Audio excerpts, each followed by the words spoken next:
ناظرین السلام علیکم ورحمۃ اللہ وبرکاتہ۔ خلاصہ قرآن مجید کے سلسلے میں آج 18واں پارہ پیش خدمت ہے۔ 18ویں پارے کا آغاز سورہ مومنون سے ہوتا ہے، یعنی اللہ سبحانہ و تعالیٰ نے یہ سورت اس کو مومنون کا نام دیا، یعنی اپنے اہل ایمان بندوں کو آپ یوں کہہ لیں کہ ان کی عزت افزائی کرتے ہوئے اس کا نام ہی مومنون رکھ دیا، اور اس لیے بھی کہ اس کے شروع میں جو ہے وہ اللہ تعالیٰ نے اہل ایمان کا یا مومنوں کا تذکرہ کیا۔ یہاں پہ قرآن مجید نے 3 باتوں کو بیان کیا۔ ایک بات تو یہ کہ مومن کون ہے، یعنی مومن کو ڈیفائن کیا گیا۔ ایک تو یہ ہے کہ بہت سارے لوگ کلیم کرتے ہیں جی ہم مومن ہیں، آپ مومن ہیں، ہم آپس میں ایک دوسرے کے مومن بھائی ہیں۔ قرآن کس کو مومن کہہ رہا ہے؟ قرآن کی نظر میں مومن کون ہے؟ یعنی صاحب ایمان، ایمان والا شخص، تو جس میں یہ کریکٹرسٹکس ہوں، صفات ہوں، کوالٹیز ہوں جو قرآن نے بیان کر دیں، وہ مومن ہے۔ دوسرا، قرآن نے کہا کہ یہ سکسیسفل ہے، یہ کامیاب ہے، تو جس میں یہ کوالٹیز ہیں وہ کامیاب ہے۔ پھر تیسرا کیا کہا گیا؟ تیسرا یہ کہا گیا کہ یہ جنت کے وارث ہے۔ کس کے؟ جنت الفردوس کے، جو جنتوں میں سے سب سے اعلیٰ درجے کی جنت ہے۔ تو اگر کسی بندے کے اندر یہ کوالٹیز ہوں، یہ صفات ہوں، تو بہرحال وہ مومن بھی ہے، وہ کامیاب بھی ہے، وہ قرآن مجید کے بیان کے مطابق اہل جنت میں سے بھی ہے۔ ایسے بندے کے ساتھ نرمی سے پیش آئیں، ایسے بندے کے اوپر تبصرہ کرتے ہوئے جلدی نہ کریں، بھلے وہ آپ کے مخالف فرقے سے ہی کیوں نہ تعلق رکھتا ہو۔ فرمایا گیا قد افلح المؤمنون، اہل ایمان کامیاب ہو گئے، الذین هم فی صلاتہم خاشعون، جو اپنی نمازوں میں خشوع اور خضوع سے کام لینے والے ہیں۔ یعنی پہلی صفت جو اہل ایمان کی بیان کی وہ یہ کہ نماز خشوع اور خضوع سے پڑھنے والے ہیں۔ یعنی نماز کی جو باطنی کیفیت ہے، ایک اس کی اپرنٹ فارم ہے، ظاہری صورت، جس کے اوپر ہم بہت زیادہ زور دیتے ہیں۔ نماز اس طرح سے پڑھنی چاہیے، اس طرح سے ہاتھ یہاں پہ باندھنے ہیں، رفع الیدین کرنا ہے نہیں کرنا، آمین اونچی کہنی ہے نہیں کہنی، امام صاحب کے پیچھے فاتحہ پڑھنی ہے نہیں پڑھنی، ٹھیک ہے، اس میں بھی ہم نے ریسرچ کرنی ہے، بحث کرنی ہے، اور ہم نے اپنی نمازوں کو سنت کے مطابق بنانا ہے، کمپیریٹیو اسٹڈی کرنے کے بعد جو آپ کے ریزلٹس ہوں ان بائسڈ ہو کے آپ اس کے مطابق جو ہے وہ نماز پڑھیں۔ لیکن اس میں قرآن جس کو فوکس کر رہا ہے وہ اس نماز کا باطن ہے۔ اللہ کے رسول صلی اللہ علیہ وسلم نے فرمایا کہ ایک وقت آئے گا کہ پوری صف کے اندر آپ کو کوئی ایک نمازی بھی ایسا نہیں ملے گا جو خشوع اور خضوع کے ساتھ نماز پڑھ رہا ہو۔ تو یہ بہرحال قیامت کی نشانیوں میں سے ہے کہ خشوع اور خضوع اٹھ جائے گا۔ نمازی جو ہے وہ بہت زیادہ ہیں، مسجدیں بھری ہوئی ہیں، وہ بھی جو یہ کہہ رہے ہیں کہ ہم سنت کے مطابق نماز پڑھیں، خیر یہ تو ہر کوئی کہہ رہا ہے، بریلوی ہوں، دیوبندی ہوں، اہل حدیث ہوں، جو بھی مسلک کے لوگ ہوں، لیکن ہر مسجد کے اندر خشوع خضوع کے ساتھ نماز پڑھنے والے کتنے لوگ ہیں؟ یعنی احسان کی کیفیت کے ساتھ، جس کو اللہ کے رسول صلی اللہ علیہ وسلم نے فرمایا کہ اللہ کی ایسی عبادت کرو جیسے تم اللہ کو دیکھ رہے ہو یا اللہ تمہیں دیکھ رہا ہے۔ اس کیفیت کے ساتھ کتنے لوگ ہیں جو نماز پڑھنے والے ہیں؟ یا وہ کیفیت جو ہمیں حدیثوں میں ملتی ہے کہ اللہ کے رسول صلی اللہ علیہ وسلم اس طرح نماز پڑھتے ہوئے روتے تھے، آپ کے اوپر ایسے گریہ طاری ہو جاتا تھا کہ جیسے ہنڈیا میں سے ابلنے کی آواز آتی ہے، پانی کے جوش مارنے کی آواز آتی ہے، ایسے آپ کے سینے سے جو ہے وہ آواز آ رہی ہوتی تھی۔ تو نمازوں کے اندر خشوع اور خضوع، نماز کی جس کی باطنی کیفیت اچھی ہے، جس کی نماز کے اندر توجہ اللہ کی طرف ہے، تو وہ بندہ مومن ہے۔ اور اس توجہ کو بڑھانے کے لیے محنت کرتے رہا کریں، اس کے لیے پریکٹس کریں، اور اس کو سب سے پہلے تو زیر بحث لے کے آئیں نا، جس طرح ہم ظاہری مسئلوں کو زیر بحث لے کے آتے ہیں، اسی طرح باطن کی کیفیت کو بہتر کیسے بنایا جا سکتا ہے۔ ہمارے یہاں خطبات جمعہ ہونے چاہیے، ہمارے یہاں واعظ ہونے چاہیے، ہمارے یہاں دروس ہونے چاہیے اس موضوع کے اوپر کہ نماز کی باطنی کیفیت کیسے بہتر بنا سکتے ہیں۔ اب تو جس عالم سے بھی کوئی بندہ پوچھتا ہے کہ مجھے نماز میں بہت خیالات آتے ہیں، تو وہ ایک حدیث سنا کے کہ بس اللہ کے رسول صلی اللہ علیہ وسلم نے ایک صحابی کو کہا تھا بائیں طرف جو ہے وہ بس تھوک دو، تو آپ تھوک دیا کریں، اس سے کیا ہوگا؟ اس کے خیالات چلے گئے۔ وہ تو کہتا ہے جی نہیں گئے، تو نہیں، اس کو موضوع بحث بنائیں، کیوں نہیں گئے؟ وہ صحابی کے چلے گئے تھے، اس کے کیوں نہیں گئے؟ اس کو موضوع بحث بنائیں، اس کے اوپر کتابیں لکھیں۔ جیسے بہت سے جو ہے وہ ظاہری مسائل کے اوپر، نماز کے ظاہری مسائل پہ ہم نے کتابیں لکھی ہیں، اور دونوں طرف سے 20 کتابیں لکھی گئی ہیں، تو اسی طرح باطنی کیفیت کو بہتر بنانے کے لیے کہ ہماری نماز میں توجہ اللہ کی طرف ہو جائے۔ وہ جیسے اہل حدیث کے ایک بہت بڑے عالم دین مولانا عبداللہ غزنوی علیہ الرحمہ، جو مولانا نذیر حسین دہلوی علیہ الرحمہ کے شاگرد بھی تھے، تو مولانا عبداللہ غزنوی علیہ الرحمہ ایک مرتبہ مسجد کے صحن میں نماز پڑھ رہے تھے، جیسا کہ مولانا اسحاق بٹی علیہ الرحمہ نے بیان کیا، اور ان کے پیچھے اور بھی نمازی تھے۔ تو اچانک جو ہے وہ بہت تیز و تند جو ہے وہ آندھی طوفان اور بارش شروع ہو گئی، اور اتنی تیز و تند جو ہے وہ بارش تھی کہ سارے لوگ جو ہے وہ چھوڑ کے چلے گئے، سارے لوگ چھوڑ کے چلے گئے، اور مولانا مسجد کے سین میں نماز پڑھتے رہے۔ اور جیسے ہی مولانا نے جو ہے وہ سلام پھیرا تو ان کا پہلا جملہ کیا تھا؟ پہلا جملہ ان کا یہ تھا، اوہو بارش ہوئی ہے اور عبداللہ کو پتہ ہی نہیں چلا۔ یہ صورتحال تھی ان کی نمازوں کی۔ تو وہ صحابہ کی نمازوں میں جو کیفیت ہوتی تھی، جو رسول اللہ صلی اللہ علیہ وسلم کی کیفیت ہوتی تھی، اس کیفیت کو بھی تو ہم نے حاصل کرنا ہے، اس کو بھی ہم نے حاصل کرنا ہے۔ تو یہاں پہ قرآن یہی کہہ رہا ہے کہ مومن وہ ہے جو نمازوں میں خشوع اور خضوع اختیار کرنے والے ہیں۔ والذین هم عن اللغو معرضون، جو لغو سے، لغو کسے کہتے ہیں؟ میننگ لیس سے اعراض کرنے والے ہیں، بے معنی۔ صبح سے شام تک بیٹھے ہیں، براؤزنگ کیے جا رہے ہیں فیس بک کے اوپر، وہ ریلز کا ایک سلسلہ ہے، چھوٹی چھوٹی ویڈیو کلپس ہیں یوٹیوب پہ، فیس بک کے اوپر شارٹس ہیں، وہ نہ ختم ہونے والا سلسلہ ہے، اور کوئی مقصد، کوئی سر پیر ہے ہی نہیں۔ کیا مقصد ہے اس کا؟ یہ دیکھا وہ دیکھا، کچھ بھی نہیں ہے، بے مقصد ایکٹیویٹی ہے۔ نہیں، بندے مومن کی جو ایکٹیویٹی ہوتی ہے وہ پرپسفل ہوتی ہے۔ آپ آخرت کے لیے کچھ کرو، اپنا آخرت کو بناؤ۔ آخرت کے لیے نہیں کر سکتے، خدمت خلق کا کام کرو، ویلفیئر کا کام کرو، لوگوں کے کام ہو، وہ نہیں کر سکتے، چلو اپنی کوئی دنیا سنبھال لو۔ چلو وہ نہیں کر سکتے، سپورٹس میں کم از کم جو کرکٹ کھیل رہا ہے وہ اس کی ورزش تو ہو رہی ہے، جو سارا دن 8 گھنٹے جو ہے وہ اسکرین کے سامنے بیٹھا ہے، اس کو کیا حاصل ہو رہا ہے؟ بھلے وہ کرکٹ ہی دیکھ رہا ہو یا ویڈیو گیمز کھیل رہا ہو، اس کو کیا حاصل ہو رہا ہے؟ چلو سپورٹس میں ایکٹیولی سپورٹ کر رہا ہے، ٹھیک ہے، مطلب اس کے اندر شامل ہو رہا ہے، تو اس میں تو اس کا کوئی فائدہ ہو رہا ہے۔ تو میننگ لیس کام کو چھوڑ دیں۔ سارا دن جو ہے جیسے گاؤں دیہات میں دیکھتے ہیں، تھڑے پہ بیٹھے ہوئے ہیں، تاش کھیلی جا رہے ہیں، بنٹے کھیلی جا رہے ہیں، تو ویسے ہی وقت ضائع کر رہے ہیں، وقت ضائع کر رہے ہیں، ٹائم کلنگ جسے ہم کہتے ہیں۔ بندے مومن یہاں ٹائم جو ہے وہ کل کرنے کے لیے نہیں آیا، ٹائم بنانے کے لیے آیا۔ ٹائم از گولڈ، اس کو بنانا ہے ہم نے، ورنہ تو برف کی طرف وہ پگھل جائے گا، اور وہ پگھل رہا ہے۔ والذین هم للزکاۃ فاعلون، اور جو مسلسل اپنا تزکیہ کرتے رہتے ہیں، یہ مومن ہے۔ یعنی نماز خشوع اور خضوع کے ساتھ پڑھیں گے، میننگ لیس بے یعنی کاموں میں نہیں پڑھیں گے، سنجیدہ ایکٹیویٹیز ان کی ہیں، بس اپنے کام سے کام ہے۔ اور تیسرا کیا؟ اپنا محاسبہ کرتے رہتے ہیں، تزکیہ کرتے رہتے ہیں، اکاؤنٹیبلٹی۔ رات سونے سے پہلے سوچیں گے یار آج کسی کے ساتھ منہ ماری تو نہیں ہوگی، اچھا فلاں کے ساتھ یہ اونچ نیچ ہو گئی ہے، چلو اس سے معافی مانگ لوں، معافی نہیں مانگ سکتا، چلو اس کے لیے مغفرت کی دعائی کر دوں، یا اللہ اس کو معاف کرنا۔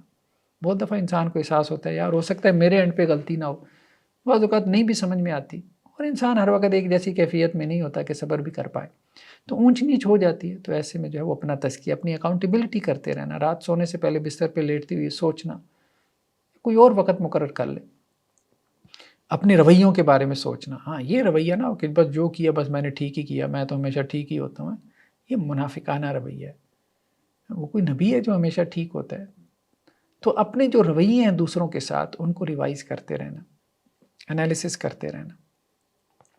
والذین هم لفروجہم حافظون، اور جو اپنی شرمگاہوں کی حفاظت کرتے ہیں، اپنے پرائیویٹ پارٹس کی حفاظت کرتے ہیں، مراد زنا میں، اڈلٹری میں، بدکاری میں نہیں پڑتے، وہ زنا نہیں کرتے، وہ منہ ماری نہیں کرتے۔ الا علی ازواجہم او ما ملکت ایمانہم فانہم غیر ملومین، ہاں کوئی اپنی خواہش اپنی بیوی سے پوری کر لے تو یہ اس کا جائز رستہ ہے، لونڈی سے اپنی خواہش پوری کر لے تو یہ جائز رستہ ہے، اس میں کوئی ملامت نہیں ہے۔ خیر لونڈیاں تو خیر ختم ہو گئیں، باندیوں کا کانسیپٹ ختم ہو گیا، ایک زمانے میں تھا۔ فمن ابتغى وراء ذلك فاولئک هم العادون، لیکن کوئی اس کے علاوہ اپنی خواہشات پوری کرنے کی کوشش کرے گا بدکاری کے راستے سے، تو ظاہری بات ہے یہ حد سے تجاوز کرنے والا ہے، تو وہ اپنی شرمگاہ کی بھی حفاظت کرتے ہیں۔ اللہ کے رسول صلی اللہ علیہ وسلم نے فرمایا نا کہ 2 چیزوں کی حفاظت کا ذمہ لے لو، میں تمہیں جنت کی گارنٹی دیتا ہوں۔ اللہ کے رسول جنت کی گارنٹی دے رہے ہیں، لیکن اللہ کے رسول صلی اللہ علیہ وسلم نے کہا 2 چیزوں کی گارنٹی مجھے دو، پھر میں جنت کی تمہیں گارنٹی دیتا ہوں، یعنی میں تمہیں قیامت والے دن اللہ سے جنت لے کے دوں گا۔ ایک یہ کہ اپنی زبان کی حفاظت کرو، وہ لوتھڑا جو 2 جبڑوں کے درمیان ہے زبان، اور ایک اس کی حفاظت کرو جو 2 ٹانگوں کے درمیان ہے، اپنی شرمگاہ کی حفاظت کرو، یعنی اس کا غلط استعمال نہیں کرو گے۔ والذین هم لاماناتہم وعہدہم راعون، جو اپنی ایمانتوں کو پورا کرتے ہیں اور اپنے وعدوں کی پاسداری کرتے ہیں، جو کمٹمنٹ کر لیں اس کو پورا کرتے ہیں۔ وعدے کی بہت اہمیت ہے، اور جو امانت ان کے پاس ہے اس امانت کی بھی رعایت کرتے ہیں۔ امانت صرف یہ نہیں ہے کسی نے آپ کے پاس چند روپے رکھوا دیے، وہ بھی امانت ہے۔ جو سرکاری عہدے ہیں، خاص طور پہ آپ کے پاس جو اتھارٹی ہے، جو آپ کے پاس اختیارات ہیں سرکار کے دیے ہوئے، ان کا ناجائز استعمال نہیں کرتے، جو ہمارے ہاں ہر بدقسمتی سے دوسرے سرکاری محکمے میں ہو رہا ہے۔ کرپشن میں ہم 140ویں نمبر پہ پہنچ چکے ہیں. کس وجہ سے؟ یہ سارا ابیوز آف اتھارٹی تو ہے. اور کیا؟ غلط ایکسرسائز کیا جا رہا ہے اپنے اختیارات کو، صرف اپنا جو ہے وہ پیٹ پالنے کے لیے، روپیہ پیسہ کمانے کے لیے، اور حرام خوری کے لیے، رشوت لینے کے لیے. اب وابٹا والے کیا کریں گے؟ اب بجلی سب کی جو ہے وہ بنیادی ضرورت ہے، سب کی بنیادی ضرورت ہے. اور جتنی کرپشن وابٹا کے محکمے میں شاید ہی کسی اور محکمے میں ہو. پھر اس کے بعد آپ کو پولیس میں نظر آئے گی، پھر اس کے بعد آپ کو جو ہے وہ یہ انکم ٹیکس کے محکموں میں آئے گی، پھر ہیلتھ اور ایجوکیشن میں بھی ہے، لیکن وہاں پہ نسبتاً کم ہے. اور کسی کو جو ہے وہ بل جو ہے وہ اضافی بل جو ہے وہ ٹھوک دیں گے اس کو. بیچارے کا 4,000 کا بل ہے تو وہ اس کو 40,000 کا بل اس کو بنا کے ٹھوک دیں گے. اب وہ بیچارہ جو ہے وہ ان کے دفتر کے چکر لگاتا رہے، کبھی ادھر کبھی ادھر، کبھی اس ڈیسک پہ، یہاں اتنے پیسے دے دو تمہارا کام کر دیتے ہیں. کچھ زیادہ وہ وفاقی محتسب کے آفس چلا گیا، شکایتیں کر لی، چلے اس کی کوئی انسٹالمنٹس ہو گئی، لیکن اس بندے کا ٹائم تو ضائع ہوا. اور یہ عام ہے. پولیس والے کیا کریں گے؟ آپ کا کوئی جائز کام ہے، آپ کی کوئی بائک چوری ہو گئی، کوئی موبائل آپ سے سنیچ کر لیا گیا، کوئی آپ کی FIR کاٹنے کو تیار نہیں ہوتا جب تک آپ کوئی سفارش نہ لڑا لیں، کوئی جو ہے وہ آپ پیسے نہ دے دیں، مٹھی نہ گرم کر دیں. اور اگر FIR کٹ بھی جائے، پتہ بھی ہوتا ہے بعض اوقات کہ یہ مجرم ہے، لیکن پولیس جو ہے وہ رشوت لے کے ان کو کھلم کھلا جو ہے وہ سپورٹ کر رہی ہوتی ہے. یہ سب ہماری سوسائٹی میں جو لوگ رہتے ہیں سب کو پتہ ہے یہاں کیا ہو رہا ہے. یہاں عدلیہ تک کرپٹ ہے، جس نے انصاف دینا ہے وہ تک کرپٹ ہے، حکمران کرپٹ ہیں. اب تو چور چور کے نعرے جو ہے وہ ساری لگا رہے ہیں، ساری پارٹیاں ایک دوسرے کو چور کہہ رہی ہیں، اور چوریاں کھل بھی رہی ہیں، سامنے بھی آ رہی ہیں. تو ایک کلرک سے لے کے پرائم منسٹر تک سب چور ہیں، سب کھائی جا رہے ہیں. تو اپنی یہ امانت دار لوگ تو نہیں ہیں، انہوں نے اپنے عہدوں میں خیانت کی ہے، جو ان کے پاس اختیارات ہیں ان میں خیانت کی ہے. آپ بھلے جو ہے وہ تسبیحات پکڑ لیں، بھلے جو ہے وہ اسلام کے نعرے لگا لیں، بھلے جو ہے وہ ربیع الاول کے 12 دن منا لیں یا محرم کے جو ہے وہ 10 دن منا لیں، اگر یہ ظلم و ستم کا بازار انہوں نے گرم کر رکھا ہے، کرپشن کا، ظلم و ستم کا، اور اس ظلم و ستم کی وجہ سے اللہ کے رسول صلی اللہ علیہ وسلم کی لعنتیں بھی ہیں کہ راشی کے اوپر جو ہے رشوت لینے والے کے اوپر اور دینے والے کے اوپر اللہ کی لعنت. تو والذین هم لاماناتہم وعہدہم راعون. بندہ مومن ایسا نہیں ہوتا، اس کے پاس جو عہدہ ہے، اگر وہ کرسی پہ بیٹھا ہے تو جتنا اللہ کے سامنے سجدے میں وہ اللہ سے ڈر رہا ہوتا ہے، اتنا کرسی پہ بیٹھے ہوئے وہ اپنے قلم کو حرکت کرتی ہوئی بھی ڈر رہا ہوتا ہے کہ میرے قلم کی حرکت سے یا سگنیچر سے کوئی مشکل میں پڑ سکتا ہے اور کسی کے لیے آسانی ہو سکتی ہے، اور کسی کی فائل جو ہے وہ اس آگے ہو کے اس کو جائز حق مل سکتا ہے، اور کسی کی فائل پیچھے ہو کے فائلوں کے انبار میں دب سکتی ہے اور اس تک اس کا حق نہیں پہنچ سکتا، اور وہ ایک لعنت بھیجے گا اور اس کی آخرت کی دنیا بھی تباہ و برباد ہو جائے گی. اور عموماً ایسے لوگوں کی، کرپٹ آفیسرز کی آپ دیکھیں گے اولاد نافرمان ہوتی ہیں. بعض ایسے بھی ہوتے ہیں جو اپنے باپوں کو جو ہے وہ بڑھاپے میں جو ہے وہ مار کٹائی کر کے گھر سے باہر نکال دیتے ہیں، تو دنیا میں ان کے لیے عذاب جو ہے وہ شروع ہو جاتا ہے. کیوں؟ کیونکہ لوگوں کی لعنتیں سمیٹتے رہتے ہیں، لیکن اس وقت جس وقت وہ حرام خوری کر رہے ہوتے ہیں اس وقت انہیں اس کی کوئی پرواہ نہیں ہوتی. تو اس وقت ہمارے پاکستان کا سب سے بڑا منکر ہماری سوسائٹیز کا وہ حرام خوری ہے، سب سے بڑا منکر کرپشن کو آسان الفاظ میں بیان کرے تو حرام خوری یا رشوت. اور نبی جب بھی آتے تھے تو سب سے پہلے اس وقت کا جو سب سے بڑا منکر ہوتا تھا اپنی دعوت میں اس کو فوکس کرتے تھے، اس کو ٹارگٹ کرتے تھے. جب تک وہ منکر ختم نہیں ہوگا سوسائٹی کی اصلاح نہیں ہوگی. تو ہمارے ہاں سے جب یہ کرپشن جب تک نہیں جائے گی اور یہ ابیوز آف اتھارٹی نہیں ختم ہوگا اس وقت تک یہاں کوئی اصلاح کا کام نہیں ہو سکتا. ہاں نچلے لیول پہ چند ایک لوگ اپنی اصلاح کر لیں گے، ٹھیک ہے، لیکن as a system, as a nation ہم کوئی ترقی نہیں کر سکتے. والذین هم علی صلواتہم یحافظون. اور وہ لوگ جو اپنی نمازوں کی حفاظت کرتے ہیں. تو 6 صفات اللہ نے بیان کی کہ جن میں یہ 6 صفات ہوں تو وہ مومن ہے اور وہ جنتی ہے. سب سے پہلے نماز میں بھی باطنی کیفیت، اس کی باطنی کیفیت، اللہ سے ڈرنے والا. نماز پڑھے تو لگے کہ اللہ سے ڈر رہا ہے. ایک شخص کو آپ صلی اللہ علیہ وسلم نے دیکھا کہ نماز میں داڑھی سے کھیل رہا ہے. آپ صلی اللہ علیہ وسلم فرمایا اس کے دل میں اللہ کا ڈر ہوتا تو یہ ایسے نہ کرتا. تو نماز میں ایسے داڑھی سے کھیلی جا رہے ہیں، کپڑوں سے کھیلی جا رہے ہیں، نہیں، اللہ کی طرف متوجہ رہے، اللہ سے ڈرتی ہوئی نماز پڑھے، اللہ کے سامنے آنسو بہائے یہ بندہ. دوسرا، فضول کاموں سے سنجیدہ ہے. یہ نہیں سرکاری محکمے میں بھی کیا ہے، لوگ اپنا ٹائم پاس کر رہے ہیں، سارا دن براؤزنگ کرتے رہتے ہیں، خبریں پڑھتے رہتے ہیں. جو کام ان کے کرنے والے ہیں لوگ باہر لائنیں لگا کے کھڑے ہیں، وہ کام کرتے کوئی نہیں، موبائل پہ بیٹھے ہیں، کھیلی جا رہے ہیں، یا اس کو فون لگایا اس کو فون کیا، بس یہ ہو رہا ہے ہمارے یہاں سرکاری محکموں میں. ایک تو کام نہیں کرتے، مفت کی تنخواہ مارتے ہیں، اور دوسرا یہ کہ رشوتیں لے کے کام کرتے ہیں. فساد برپا کیا ہوا ہے انہوں نے، سرکاری اہلکاروں نے فساد برپا کیا ہوا ہے. تو ایک تو یہ ہے کہ وہ اپنے میننگ لیس کاموں سے دور رہتے ہیں، یعنی لا یعنی کاموں سے دور رہتے ہیں۔ اور تیسری بات کیا بیان کی کہ وہ اپنی تزکیہ کرتے رہتے ہیں، اپنی اکاؤنٹیبلٹی کرتے رہتے ہیں، اپنی اصلاح کے لیے کوشاں رہتے ہیں، فکر مند رہتے ہیں، اپنے رویوں کو ریوائز کرتے رہتے ہیں۔ اور چوتھا، بدکاری میں، ایڈلٹری سے دور رہتے ہیں۔ اور پانچواں، جو عہدہ ان کے پاس ہے اس عہدے کا ناجائز استعمال نہیں کرتے، جو اختیارات ان کے پاس ہیں ان کا ناجائز استعمال نہیں کرتے، اپنے عہدے کی تمام ذمہ داریوں کو جس کا انہوں نے حلف لیا ہوتا ہے، جس کی انہوں نے کمٹمنٹ کی ہوتی ہے جب ان کو سرکاری جاب مل رہی ہوتی ہے، اس کو وہ پورا کرتے ہیں۔ بھائی ریفرنس لڑا کے رشوت دے کے آگے ہو تو آپ مزید تو ساری زندگی کے لیے گناہ نہ کماؤ، پہلے تھوڑا ظلم کر لیا، کسی کا حق مار کے اس سیٹ کے اوپر آ گئے ہو، اب پھر ساری زندگی جو ہے وہ لوگوں کا حق مارنے میں لگے رہو، اور پھر اپنے وعدوں کو، اپنی کمٹمنٹس کو پورا کرتے ہیں، اور پھر اپنی نمازوں کی حفاظت کرتے ہیں، نماز ضائع نہیں کرتے۔ تو جن میں یہ 6 صفات ہیں، کہا گیا کہ یہ لوگ وارث ہیں، کس کے وارث ہیں؟ الذین یرثون الفردوس، یہ لوگ جنت الفردوس کے وارث ہیں۔ آپ صلی اللہ علیہ وسلم فرمایا جنت کے 100 درجات ہیں، سب سے اعلیٰ درجہ جنت الفردوس ہے، جب بھی اللہ سے مانگو تو جنت الفردوس مانگا کرو۔ یہ جو آیات سورہ مومنون کی ہم نے پڑھی ہیں، قرآن مجید میں کچھ مقامات ایسے ہیں اور بہت پیارے مقامات ہیں، ان آیات کو زبانی یاد کریں، زبانی یاد کرنے کے بعد ان کو اپنی نمازوں میں پڑھیں، اور ان کا ترجمہ بھی آپ کے ذہن نشین ہونا چاہیے، کیونکہ جب آپ ان کو نمازوں میں پڑھیں گے، یہ آپ کی روٹین میں آئیں گی، پھر آپ اپنے آپ کو ایویلویٹ کریں گے کہ میرے اندر یہ صفات پیدا ہوئیں کہ نہیں پیدا ہوئیں، پھر آپ کے اندر ایک پرسنالٹی ڈیولپمنٹ یہ معاملہ شروع ہوگا۔ تو قرآن مجید کا کوئی نہ کوئی سلیکٹڈ نصاب آپ کو یاد ہونا چاہیے ترجمے کے ساتھ۔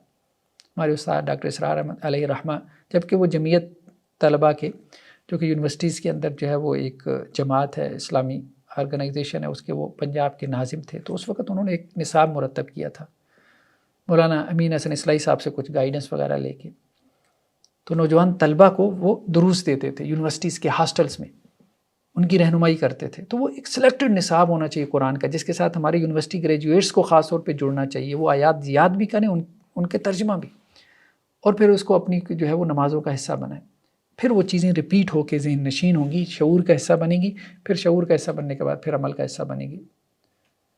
تو قرآن مجید کا منتخب نصاب، اس نام سے ان کا کتاب، چاہے کوئی 2.5 کے قریب پارے ہیں ڈاکٹر صاحب کے، قرآن کے مختلف انہوں نے مقامات کو سلیکٹ کیے، یا آپ کسی اور کی بھی سلیکشن لے سکتے ہیں، مطلب کچھ نہ کچھ قرآن کا پورشن ہمیں یاد ہونا چاہیے۔ نیکسٹ آیات میں اللہ سبحانہ و تعالیٰ نے یہ بات بیان کی کہ حق کو جھٹلانے کی وجہ جو ہے وہ تکبر ہے۔ یہ خاص طور پہ جو ہے وہ حضرت موسیٰ اور آل فرعون کا قصہ بیان ہو رہا ہے، اور ہم نے کہا تھا کہ قرآن میں اکثر و بیشتر یہ قصہ ہمیں بیان ہوتا ہے۔ اس کی وجہ کیا ہے کہ جس طرح فرعون اور آل فرعون نے حق کو جھٹلا دیا، اس طرح نہ بن جانا۔ اگر ایسا بننا چاہتے ہو تو پھر ان کا انجام بھی دیکھ لو۔ فَقَالُوا نُؤْمِنُ لِبَشَرَيْنِ مِثْلِنَا وَقَوْمُهُمَا لَنَا عَابِدُونَ۔ اب ان کا اعتراض کیا تھا جب حضرت موسیٰ اور ہارون نے کہا، حضرت موسیٰ اور ہارون بنی اسرائیل میں سے تھے، بنی اسرائیل کو تو انہوں نے غلام بنایا ہوا تھا صدیوں سے، مقامی جو لوگ تھے جنہیں قبطی کہتے تھے، آل فرعون، انہوں نے غلام بنایا ہوا تھا، ان سے بگاڑ لیتے تھے۔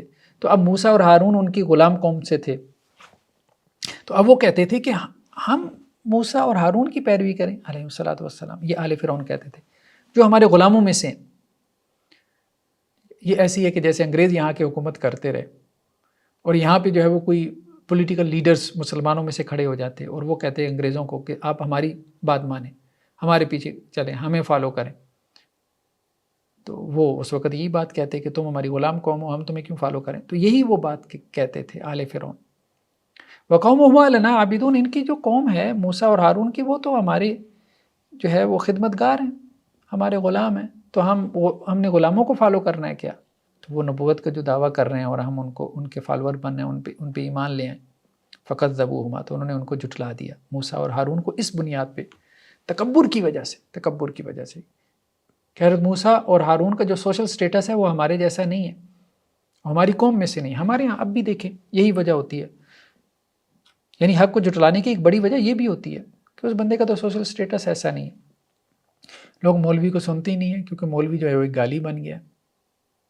ٹھیک ہے، اس میں ہو سکتا ہے کیا ہوتا بھی ہے، بعض مولوی ایسے بھی ہوتے ہیں کہ جنہیں آپ ناسمجھ مولوی کہہ سکتے ہیں، یا ایسے علماء بھی ہوتے ہیں جنہیں ہم علماء سو بھی کہہ سکتے ہیں، برے علماء، ٹھیک ہے، لیکن سارے ایسے تو نہیں ہیں۔ اب لوگ کیا کرتے ہیں جی، بالکل جمعہ کے آخر میں آتے ہیں، جب نماز جو ہے وہ کھڑے ہونے کا وقت ہو جاتا ہے، تقریر ہی نہیں سنتے. کیا وجہ ہے؟ صرف یہی وجہ ہے کہ وہ مولوی کو سمجھتے ہیں کہ شاید اس کو کچھ پتہ ہی نہیں ہے، اس کو حقیر سمجھتے ہیں، حقیر جانتے ہیں. اس لیے جب اس کی تنخواہ بھی مقرر کی جاتی ہے تو وہ اسی اعتبار سے، یعنی مولوی کی تنخواہ مقرر کرنی ہوگی تو وہ بہت کم ہوگی، اور اگر اسکول ٹیچر کی مقرر کرنی ہوگی تو وہ زیادہ ہوگی، حالانکہ دونوں جو ہے وہ علم دے رہے ہیں. اس کی وجہ یہ ہے کہ اس کو حقیر سمجھا جاتا ہے، اس کے پیشے کو حقیر سمجھا جاتا ہے. تو یہ حقارت نہیں ہونی چاہیے دین اور دین اختیار کرنے والوں کے لیے. کیونکہ یہ پھر جو ہے وہ وجہ بن جاتی ہے، حق کو جھٹلانے کی وجہ بن جاتی ہے. تو انہوں نے بھی یہی بات کہی کہ اے موسیٰ اور ہارون، ہم آپ کے پیچھے نہیں چل سکتے کیونکہ آپ کی قوم کے لوگ جو ہے وہ ہمارے خدمت گزار ہیں، تو ہم خدمت گزاروں کو جو ہے وہ اپنا نبی کیوں مان لیں. یہ بات انہوں نے کی. نیکسٹ آیات میں اللہ سبحانہ و تعالیٰ یہ بات کر رہے ہیں کہ نیک اعمال کرتے ہوئے اللہ سے ڈرتے رہنا چاہیے. یعنی نیک عمل کرنا اور پھر اللہ سے ڈرتے ہی نیک عمل کرنا، یہ بہت اہم ہے. فرمایا جو لوگ اللہ کے راستے میں دیتے ہیں، جو بھی وہ دے سکتے ہیں وہ اللہ کے راستے میں دیتے ہیں، لیکن جب دیتے ہیں وقلوبہم وجلہ، تو ان کے دل ڈر رہے ہوتے ہیں. اللہ کے راستے میں دیتے ہوئے انہیں فخر نہیں ہوتا یار میں اتنا دے رہا ہوں یہ وہ، ایسے نہیں، وہ ڈر رہے ہوتے ہیں پتہ نہیں اللہ قبول کرتا ہے کہ نہیں. تو بندہ مومن کی پہچان کیا ہے کہ نیک عمل کر رہا ہوتا ہے وہ ڈر رہا ہوتا ہے اللہ قبول کر لے، یا اللہ قبول کر لے، یا اللہ روزے کی حالت میں یا اللہ قبول کر لے، ٹوٹی پھوٹی عبادت ہے قبول کر لے. اور جس کے اندر نفاق ہوگا وہ فخر کر رہا ہوگا کہ میں نے یہ کر دیا، میں نے وہ کر دیا.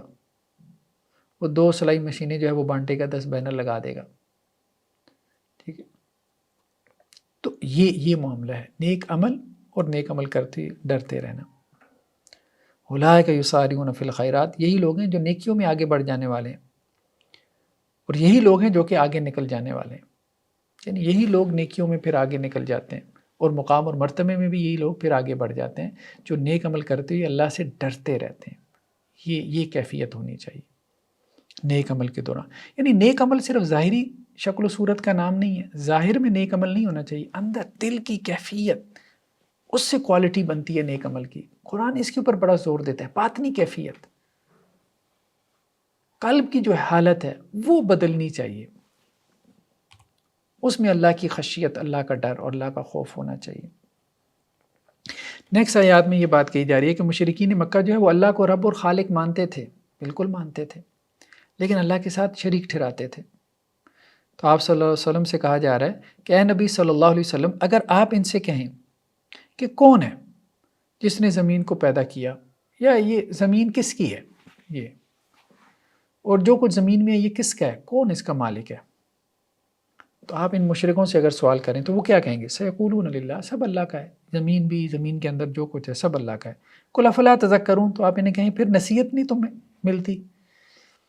پھر ان سے پوچھیں کہ 7 آسمانوں کا رب کون ہے اور عرش عظیم کا رب کون ہے؟ سیقولون للہ، تو کہیں گے اللہ ہی ہے.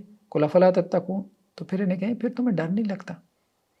جب اللہ نے پیدا کیا، اللہ ہی خالق ہے، اللہ ہی مالک ہے. اچھا وہ مشرکین بھی یہی مان رہے تھے، آج بھی جو لوگ شرک کرتے ہیں وہ بھی یہ کہتے ہیں کہ سب کچھ اللہ کا ہی ہے، اللہ نے پیدا کیا. ہم تو یہ مان رہے ہیں اللہ نے پیدا کیا، اللہ ہی ہمارا کریٹر ہے، لیکن آج جو لوگ شرک کرتے ہیں وہ یہ کہتے ہیں کہ جی اللہ کے اختیارات تھے، اللہ نے اپنے بندوں کو، نیک بندوں کو اختیارات دے دیے، اپنی اتھارٹی جو ہے وہ ٹرانسفر کر دی. اور اللہ تعالیٰ کہتے ہیں کہ یہ کتنا بڑا جھوٹ ہے اللہ کے اوپر کہ اللہ کے بارے میں یہ بات کہہ رہے ہو کہ اللہ نے اپنی اتھارٹی ٹرانسفر کر دی. اللہ نے یہ کہاں پر کہا ہے کہ میں نے اپنی اتھارٹی اپنے بندوں میں ٹرانسفر کر دی ہے؟ اس کا ثبوت کہاں سے لے کے آؤ گے؟ قل ہاتوا برہانکم ان کنتم صادقین، کہاں سے دلیل لے کے آؤ گے؟ کوئی کسی کے پاس کوئی دلیل نہیں ہے اس شرک کی، کوئی دلیل نہیں ہے کسی کے پاس. یہ قرآن میں بار بار آتا ہے، بار بار آتا ہے. اگر تمہارے پاس ہے تو کوئی سلطان مبین لے کے آؤ، کوئی واضح دلیل اس شرک کی لے کے آؤ. تمہارے پاس کوئی دلیل نہیں ہے، لیکن پھر بھی تم اللہ کے اوپر یہ کلیم کرتے ہو کہ اللہ نے اپنی اتھارٹی جو ہے وہ اپنے بندوں میں تقسیم کر دی. اور یہی کام وہی مشرکین مکہ کرتے تھے. جب ان سے پوچھا جاتا زمین میں جو کچھ ہے کس کا؟ اللہ کا ہے. زمین کو کس نے بنایا؟ اللہ نے بنایا. آسمان کس نے بنایا؟ اللہ نے بنائے. عرش پہ اللہ سبحانہ و تعالیٰ. وہی عقیدے ان کے بھی وہی عقیدے تھے. یہاں جو آج شرک ہو رہا ہے ان کے بھی یہی عقیدے. ڈرنا چاہیے، ڈرنا چاہیے، اور اس شرک کو چھوڑ دینا چاہیے، ترک کر دینا چاہیے. صرف اللہ سے مانگنا چاہیے، صرف اللہ سے مانگنا چاہیے. ورنہ تو انسان کی آخرت برباد ہو جائے گی، بالکل برباد ہو جائے گی، پھر اس کے بعد دوسرا چانس تو ہے ہی کوئی نہیں، ہے ہی نہیں۔ اچھا جو صرف اللہ تعالیٰ کو سے مانگتا رہا تو کیا وہ نقصان میں ہے؟ کیا وہ جہنم میں جائے گا؟ آپ کا کیا عقیدہ ہے؟ ظاہری بات ہے کوئی بھی نہیں کہتا، وہ بھی یہی کہتے ہیں بھائی صرف اللہ سے مانگ رہا ہے تو ٹھیک ہی تو کر رہا ہے، صرف اللہ سے مانگ رہا ہے۔ اصل تو اختلافی مسئلہ یہ ہے کہ غیر اللہ سے مانگنا، اس کی تعویلیں کی گئی ہیں، تو بھائی اس میں کیوں پڑھ رہے ہو؟ وہ تو بچ گیا، وہ تو تمہاری نظر میں بھی جو صرف اللہ سے مانگی جا رہا ہے وہ تو بچ گیا، لیکن قیامت والے دن تمہارا مسئلہ الٹا نکل سکتا ہے، اور جب نکل گیا تو دوسرا چانس ہے بھی نہیں۔ اور قرآن پڑھنے کے بعد تو اندازہ ہوتا ہے کہ بالکل ہے یہ معاملہ۔ نیکسٹ آیات میں شیطان سے اللہ کی پناہ میں آنے کی ایک دعا سکھائی گئی ہے، بہت پیاری دعا ہے۔ کہا گیا ہے کہ ہے میرے پروردگار، میں آپ کی پناہ چاہتا ہوں من ہمزات الشیاطین، شیطان کے وسوسوں سے۔ شیطان ہر وقت جو ہے وہ پھونکے مارنے کے لیے بیٹھا ہے، وسوسے ڈالنے کے لیے۔ ہمارے ذہن میں جو سوچ آتی ہے، بعض اوقات وہ سوچ ہمارے اپنے اندر سے پیدا ہوتی ہے، بعض اوقات وہ اللہ کی طرف سے الہام ہوتی ہے، بعض اوقات وہ سوچ شیطان کی پیدا کردہ بھی ہوتی ہے، اس کو ہم وسوسہ کہتے ہیں۔ تو جب بھی شیطان کو وسوسہ ڈالے، اور عام طور پہ شیطان کا وسوسہ کب ہوتا ہے؟ جب انسان کمزور لمحات میں ہوتا ہے، یعنی ایموشنلی آپ ڈسٹرب ہوتے ہیں، مینٹلی آپ ڈسٹرب ہوتے ہیں، اس وقت شیطان کا وسوسہ آتا ہے اور آپ کو اندازہ بھی نہیں ہوتا اور آپ شیطان کے وسوسے میں آ جاتے ہیں۔ تو اگر آپ کو اندازہ ہو تو آپ فوراً اللہ سے پناہ مانگ لیں شیطان کے وسوسوں سے۔ وَأَعُوذُ بِكَ رَبِّ أَن يَحْضُرُونَ، اے اللہ میں آپ کی پناہ مانگتا ہوں کہ وہ شیاطین میرے پاس موجود ہوں۔ ظاہری بات ہے ہر جگہ موجود تو ہیں، انسان کے پاس بھی آ جاتے ہیں، وسوسہ ڈالنے کے لیے آتے ہیں۔ انسان کو نقصان کیا پہنچانا ہے انہوں نے؟ اللہ کی مرضی کے بغیر کچھ بھی نہیں کر سکتے، اور ویسے بھی کبھی ہم نے یہاں دنیا میں ہم رہتی ہیں کیا کر سکتے ہیں؟ کوئی انسانوں کو قتل کر سکتے ہیں؟ ان کا بس چلتا تو سارے انسانوں کو قتل کر کے بیٹھے ہوتے، سارے نیک لوگوں کو۔ یہ ایسا نہیں ہے، کچھ بھی نہیں کر سکتے۔ ہاں وسوسہ ڈال سکتے ہیں، انسان کو پریشان کر سکتے ہیں، بس اور کیا کرنا ہے انہوں نے۔ لیکن یہ ہے کہ اللہ سے ان کی پناہ مانگتے رہیں۔ مطلب ایک خبیث ہے، ایک شریر آدمی ہے، آپ کے قریب بھی کیوں آئے؟ تو بعض اوقات ہوتا ہے کہ وہ انسان کو وسوسہ ڈال کے یا خواب میں آ کے جیسے انسان کو پریشان کرتے ہیں، وہ خواب بھی انسان کو سارا دن بے چین رکھتا ہے، تو اس سے زیادہ تو کچھ کر نہیں سکتے، لیکن وہ جو کرتے ہیں اس سے بھی انسان پریشان ہو جاتا ہے اور پریشان رہ کے اپنی زندگی میں الجھاؤ پیدا کر لیتا ہے۔ تو اس لیے شیاطین سے اللہ کی پناہ مانگتے ہیں کہ یا اللہ دور رہیں، ہم تک ان کا سایہ بھی نہ پہنچے، جان ان سے چھوٹی رہے۔ یہ ایسی ہے نا کہ جیسے انسانوں میں شریر انسان ہے، ٹھیک ہے، آپ اس کو دیکھتے ہیں تو اس کو دیکھ کے بھی ایک الجھن ہوتی ہے کہ یار یہ کیوں؟ آپ کے پڑوس میں اگر کوئی شریر انسان رہتا ہے، آپ کو نقصان نہ بھی پہنچایا ہو، تو انسان کی طبیعت ویسی جو ہے نا وہ تنگ پڑتی ہے، یار یہ یہاں پہ کہاں، میں کہاں پھنس گیا ہوں۔ پھر انسان سوچتا ہے چلو یار موو کر جاتے ہیں، کہیں اور ادھر ادھر ہو جاتے ہیں، اس سے واسطہ نہ ہی پڑے تو اچھا ہے۔ نیکسٹ آیات میں عالم برزخ کا بیان ہے۔ اس دنیا میں آنے سے پہلے، یعنی مادی دنیا کے اندر یا عالم مادی میں آنے سے پہلے ہم عالم ارواح میں تھے، اور اس مادی دنیا سے یعنی عالم ارواح سے ہماری انٹری ہوئی ہے پلینٹ ارتھ پہ، ٹھیک ہے۔ ہماری انٹری کہاں سے ہوئی ہے؟ عالم ارواح سے ہوئی ہے، اور جو ہمارا ایگزٹ ہونا ہے اس پلینٹ ارتھ سے وہ عالم برزخ کے اندر ہونا ہے، ایک دوسری دنیا کے اندر ہم چلے جائیں گے، اور ہر عالم کے اپنے فزیکل لاز ہیں۔ تو قرآن یہاں عالم برزخ کا تذکرہ کر رہا ہے جو مرنے کے بعد کا ایک عالم ہے۔ فرمایا کہ جب ان میں سے کسی ایک کو موت آتی ہے، قال رب ارجعون، تو وہ پھر اللہ سے کہتا ہے کہ آپ مجھے واپس دنیا میں بھیج دیں، لعلی اعمل صالحا، یعنی مجھے ابھی موت نہ آئے تاکہ میں نیک عمل کروں، فیما ترکت، جو میں نے چھوڑا ہے اس میں کوئی نیک عمل کر لوں، یعنی آپ کے رستے میں کچھ خرچ کر لوں، کلا ہرگز نہیں، انہا کلمۃ ہوا قائلها، ایک بات ہے جو وہ کرے گا، بس اس سے زیادہ اس کی کوئی حقیقت نہیں ہے، جس کا وقت آ گیا، ٹائم پورا ہو گیا، اب وہ لاکھ کہے کہ اب مجھے فرشتے نظر آ رہے ہیں، مجھے بات سمجھ میں آ گئی ہے، اب مجھے تھوڑا سا موقع مل جائے، میں کوئی ایک وصیت لکھوا جاؤں کہ فلاں جو ہے وہ اللہ کے راستے میں نے دیا، نہیں، بالکل بھی نہیں، اتنا بھی نہیں مہلت دی جائے گی۔ اگر وہ یہ بات کرے گا بھی نا اس وقت فرشتوں سے یا کسی سے بھی ریکویسٹ کرے گا، اللہ سے بھی کرے گا، تو وہ بس اس کی حیثیت بس ایک بات کی ہوگی، ٹائم ختم، بس ختم، اس سے پہلے ہے۔ وَمِن وَرَائِهِمْ بَرْزَخٌ إِلَىٰ يَوْمِ يُبْعَثُونَ، اور ان کے پیچھے ایک برزخ ہے، برزخ مین برج، یعنی یہ برج ہے عالم برزخ جو ہے اس دنیا اور آخرت کے دنیا کے درمیان، یعنی 4 دنیایں ہو گئیں، ایک عالم ارواح، پھر یہ مادی دنیا، پھر عالم برزخ، پھر اس کے بعد آخرت کی دنیا جو جنت جہنم کی صورت میں ملے گی۔ تو ان دونوں کے درمیان، آخرت اور اس دنیا کے درمیان یہ چونکہ برج ہے تو اس لیے اس کو عالم برزخ کہتے ہیں۔ تو کہا جا رہا ہے کہ ان کے پھر ایک برزخ ہے، ایک رکاوٹ ہے، ٹھیک ہے، اس رکاوٹ کی وجہ سے، اس آڑ کی وجہ سے وہ اس دنیا میں واپس نہیں آ سکیں گے. جو اس دنیا سے چلا گیا اب وہ دنیا میں واپس نہیں آئے گا. جیسے ہندوؤں میں یہ عقیدہ ہے کہ جی روح واپس آتی ہے دوسری مرتبہ تیسری میں، نہیں، جو چلا گیا وہ واپس نہیں آتا، بالکل بھی نہیں آتا. اب وہ قیامت والے دن ہی جو ہے وہ دوبارہ اٹھایا جائے گا، کیونکہ قرآن نے پھر اس کی طرف اشارہ کر دیا الی یوم یبعثون، پھر دوبارہ جو ہے جب ان کو اٹھایا جائے گا، اور وہ قیامت والا دن ہوگا جب ان کو اٹھایا جائے گا. تو اس سے پہلے پھر وہ عالم برزخ ہے جسے ہم عالم قبر کہتے ہیں. تو عالم قبر میں انسان کی کیفیت کیا ہوتی ہے کہ اس کا یہ جو جسم ہوتا ہے اس کو ہم مٹی میں دبا دیتے ہیں جسے ہم قبر کہتے ہیں، اور اس کی جو روح ہے وہ اوپر چلی جاتی ہے. ایک مقام علیین ہے، ایک سجین ہے، ایک جگہ نیک لوگوں کی روحیں ہیں، ایک جگہ بد لوگوں کی روحیں ہیں. اب وہ روح کا کنیکشن انسان کی جو ہے وہ اس کے ساتھ باڈی کے ساتھ جو ہے وہ ہوتا ہے، کچھ نہ کچھ اس کا کنیکشن جو وہ ہوتا ہے. اصلاً جو عذاب ہو رہا ہوتا ہے وہ اس کی روح کو ہوتا ہے، لیکن اس کا اثر جو ہے وہ انسان کی باڈی پہ بھی ہو رہا ہوتا ہے. جیسے نیند کی حالت میں انسان کی روح جو ہے وہ کسی قدر نکل جاتی ہے انسان کے جسم سے. اب آپ خواب میں دیکھتے ہیں کوئی آپ کے ساتھ کسی کی لڑائی ہو گئی تو وہ آپ کو تکلیف پہنچاتا ہے، تو آپ کو تکلیف ہوتی بھی ہے. بعض اوقات آپ جب بیدار ہوتے ہیں تو آپ کو جسم کے اس حصے پہ پین ہو رہی ہوتی ہے جس کے بارے میں آپ کو خواب میں یہ نظر آ رہا تھا کہ یہاں پہ مجھے جو ہے وہ کوئی چیز جو ہے وہ ماری گئی ہے. تو یہ اسی طرح سے ہے کہ باڈی کے اوپر بھی جو ہے وہ کچھ نہ کچھ اثر ہوتا ہے، اس کو بھی کچھ نہ کچھ پین جو ہے وہ ملتی ہے. یا اگر وہ نیک بندے کی باڈی ہے تو اس کو کچھ نہ کچھ جو ہے وہ روح کی نسبت سے، مطلب تعلق سے اس کو کچھ نہ کچھ راحت ملتی رہتی ہے، اور وہ روح اوپر چلی جاتی ہے. زیادہ نیک روح ہوتی ہے تو وہ جنتوں میں بھیج دی جاتی ہے.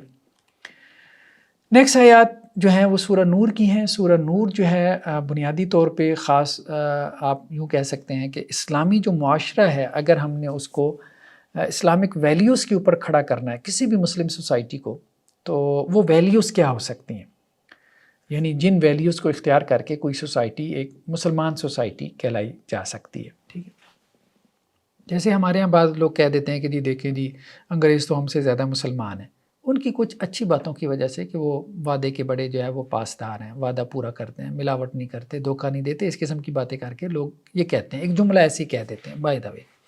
تو کوئی سوسائٹی کس وقت جو ہے وہ مسلمان سوسائٹی کہلائی جا سکتی ہے، یعنی اللہ تعالیٰ کیا چاہتے ہیں کسی اسلامی معاشرے میں کہ یہ ویلیوز جو ہے وہ سب سے نمایاں ہونی چاہیے.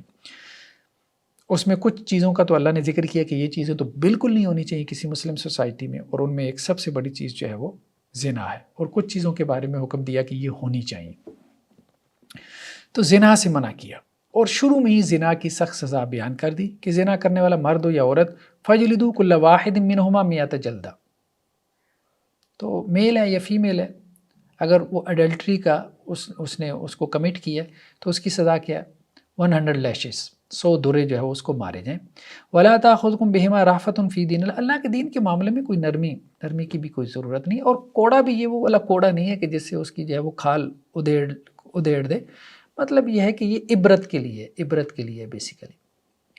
ٹھیک ہے، پبلک پلیس پہ ہو اور تاکہ وہ آئندہ ایسا کام نہ کریں. لیکن یہ بھی کس زانی کے لیے؟ اس زانی کے لیے کہ جس کو زنا کرتے ہوئے 4 لوگوں نے دیکھ لیا، یعنی وہ اتنا کھلم کھلا ہو گیا کہ اب 4 لوگ اس کو زنا کرتی ہوئی آئی وٹنس کے طور پہ دیکھ رہے ہیں. اب اس کو سزا دو. ہاں، جس کا معاملہ یہ ہے کہ اس نے چھپ چھپا کے کیا، اب ظاہری بات ہے کہ اس کے اوپر تو سزا کیسے لاگو ہوگی، اس کے اوپر تو سزا نہیں لاگو ہو سکتی. وہ پھر اللہ تعالیٰ سے جو ہے وہ معافی مانگے گا، توبہ استغفار کرے گا. جس کو 4 لوگوں نے دیکھ لیا، اگر 3 لوگوں نے بھی دیکھا ہے تو پھر بھی اس پہ سزا نہیں ہے جب تک 4 لوگ پورے نہ ہو جائے. تو فرمایا گیا کہ اگر تم اللہ پہ اور آخرت کے دن پہ ایمان رکھتے ہو تو پھر جو ہے وہ زانی کو، مرد ہو یا عورت، اس کو سزا دو. کب؟ جب اس کا گناہ پھیل جائے، جب اس کی شرم و حیا اتنی رخصت ہو جائے کہ وہ لوگوں کے درمیان یہ کام کرنا شروع کر دے. وَلْيَشْهَدْ عَذَابَهُمَا طَائِفَةٌ مِّنَ الْمُؤْمِنِينَ، اور ان کو سزا دیتے وقت اہل ایمان کا ایک گروہ موجود رہے تاکہ وہ عبرت بنے، تاکہ زنا پھیلے نہیں نا. چوری چھپے اس نے چھپ کے جو کر لیا سو اس کا گناہ اس کی اپنی ذات کی حد تک ہے، اللہ سے توبہ استغفار کرے، گناہ تو وہ بھی ہے. لیکن یہ ہے کہ جب وہ پھیل رہا ہے، لوگ اس کو دیکھ رہے ہیں اور لوگوں کو جرأت مل رہی ہے، تو پھر اب اس کو سزا دی جائے گی. نیکسٹ یہ بات کہی گئی کہ تہمت نہیں لگانی، یعنی تہمت سے مراد بہتان نہیں.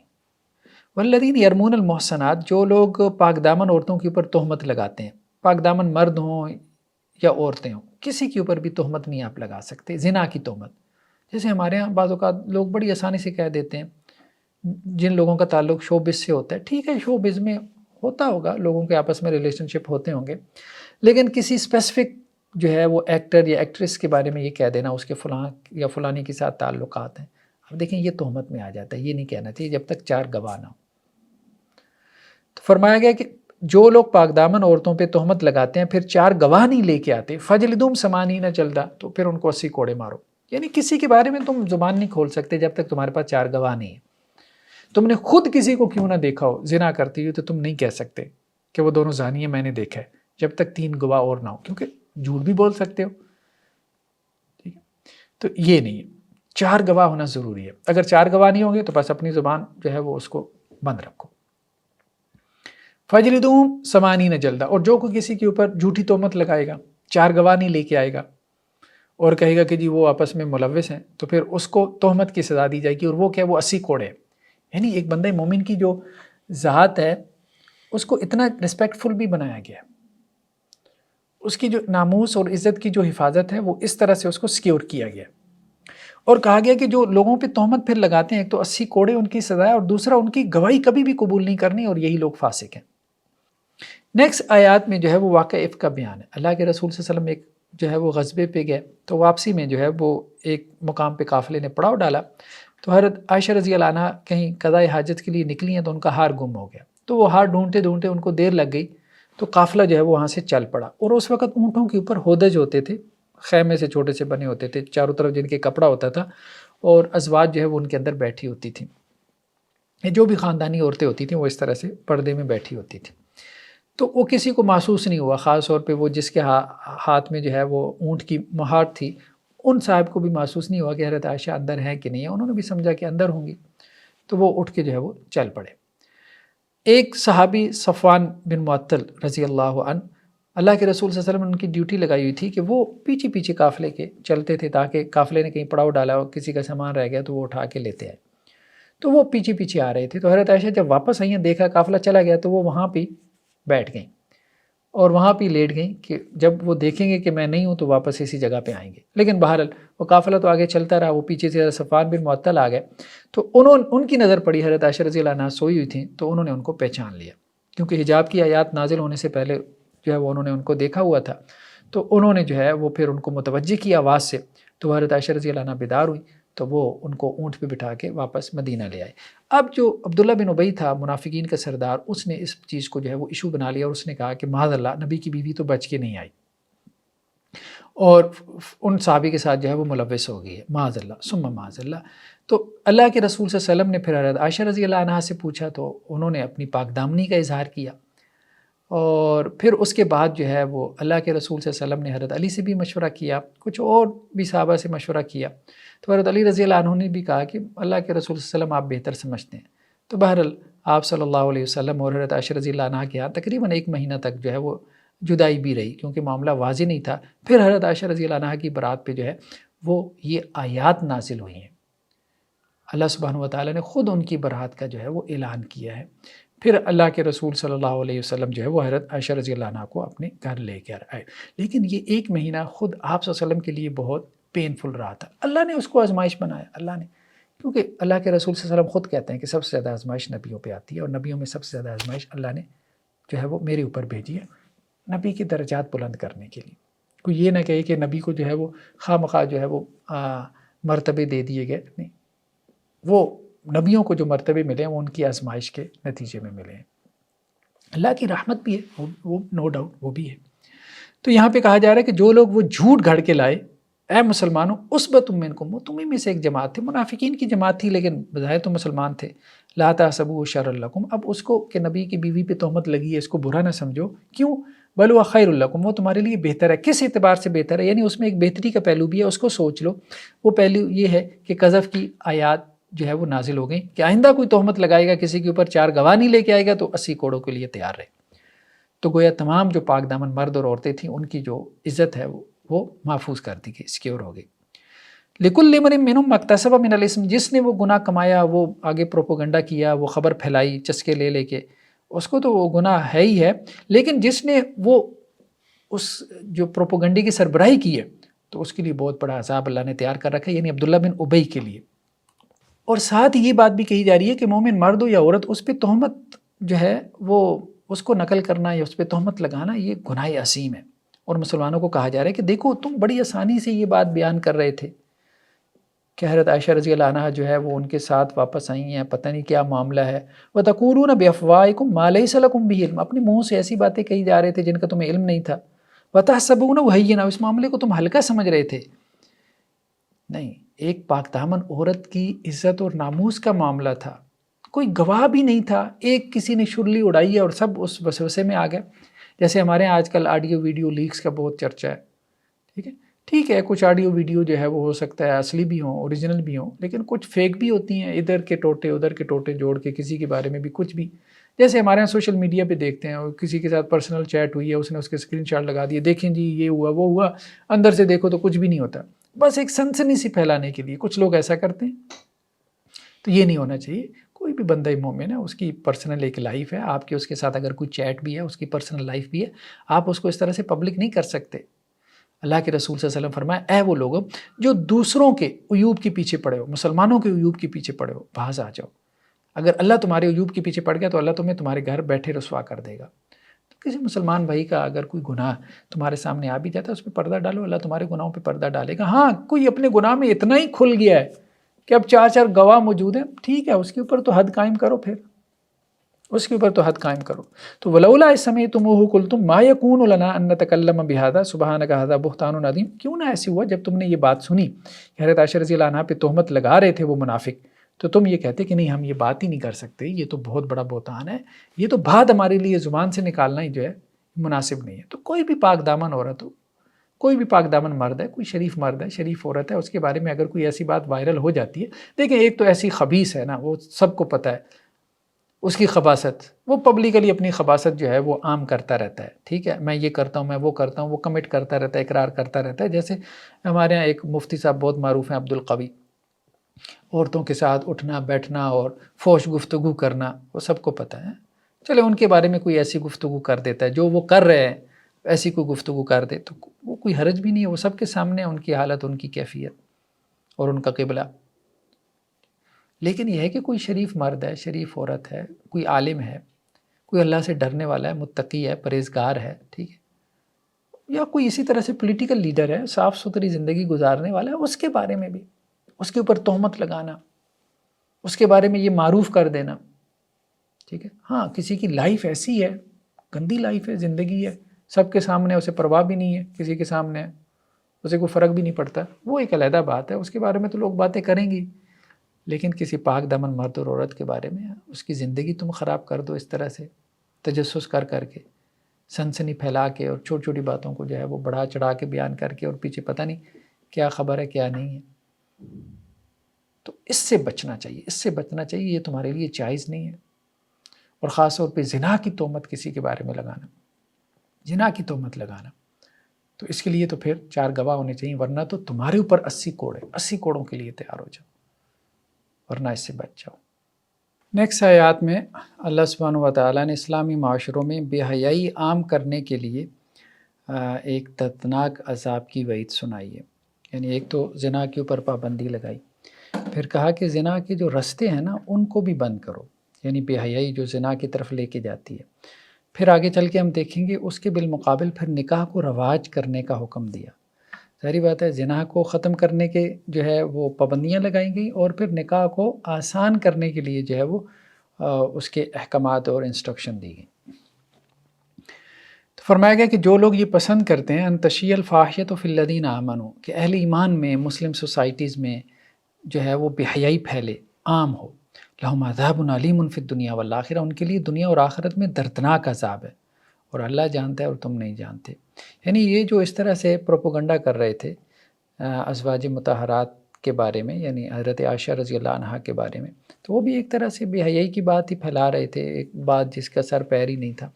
تو بعض اوقات گناہ کی بات کرنے سے بھی گناہ جو ہے وہ پھیلتا ہے. تو قرآن نے تو اس حد تک اس بات کو لی ہے، اور ہمارے اب تو میڈیا گویا کہ وہ اس بات کے اوپر لگا ہوا ہے.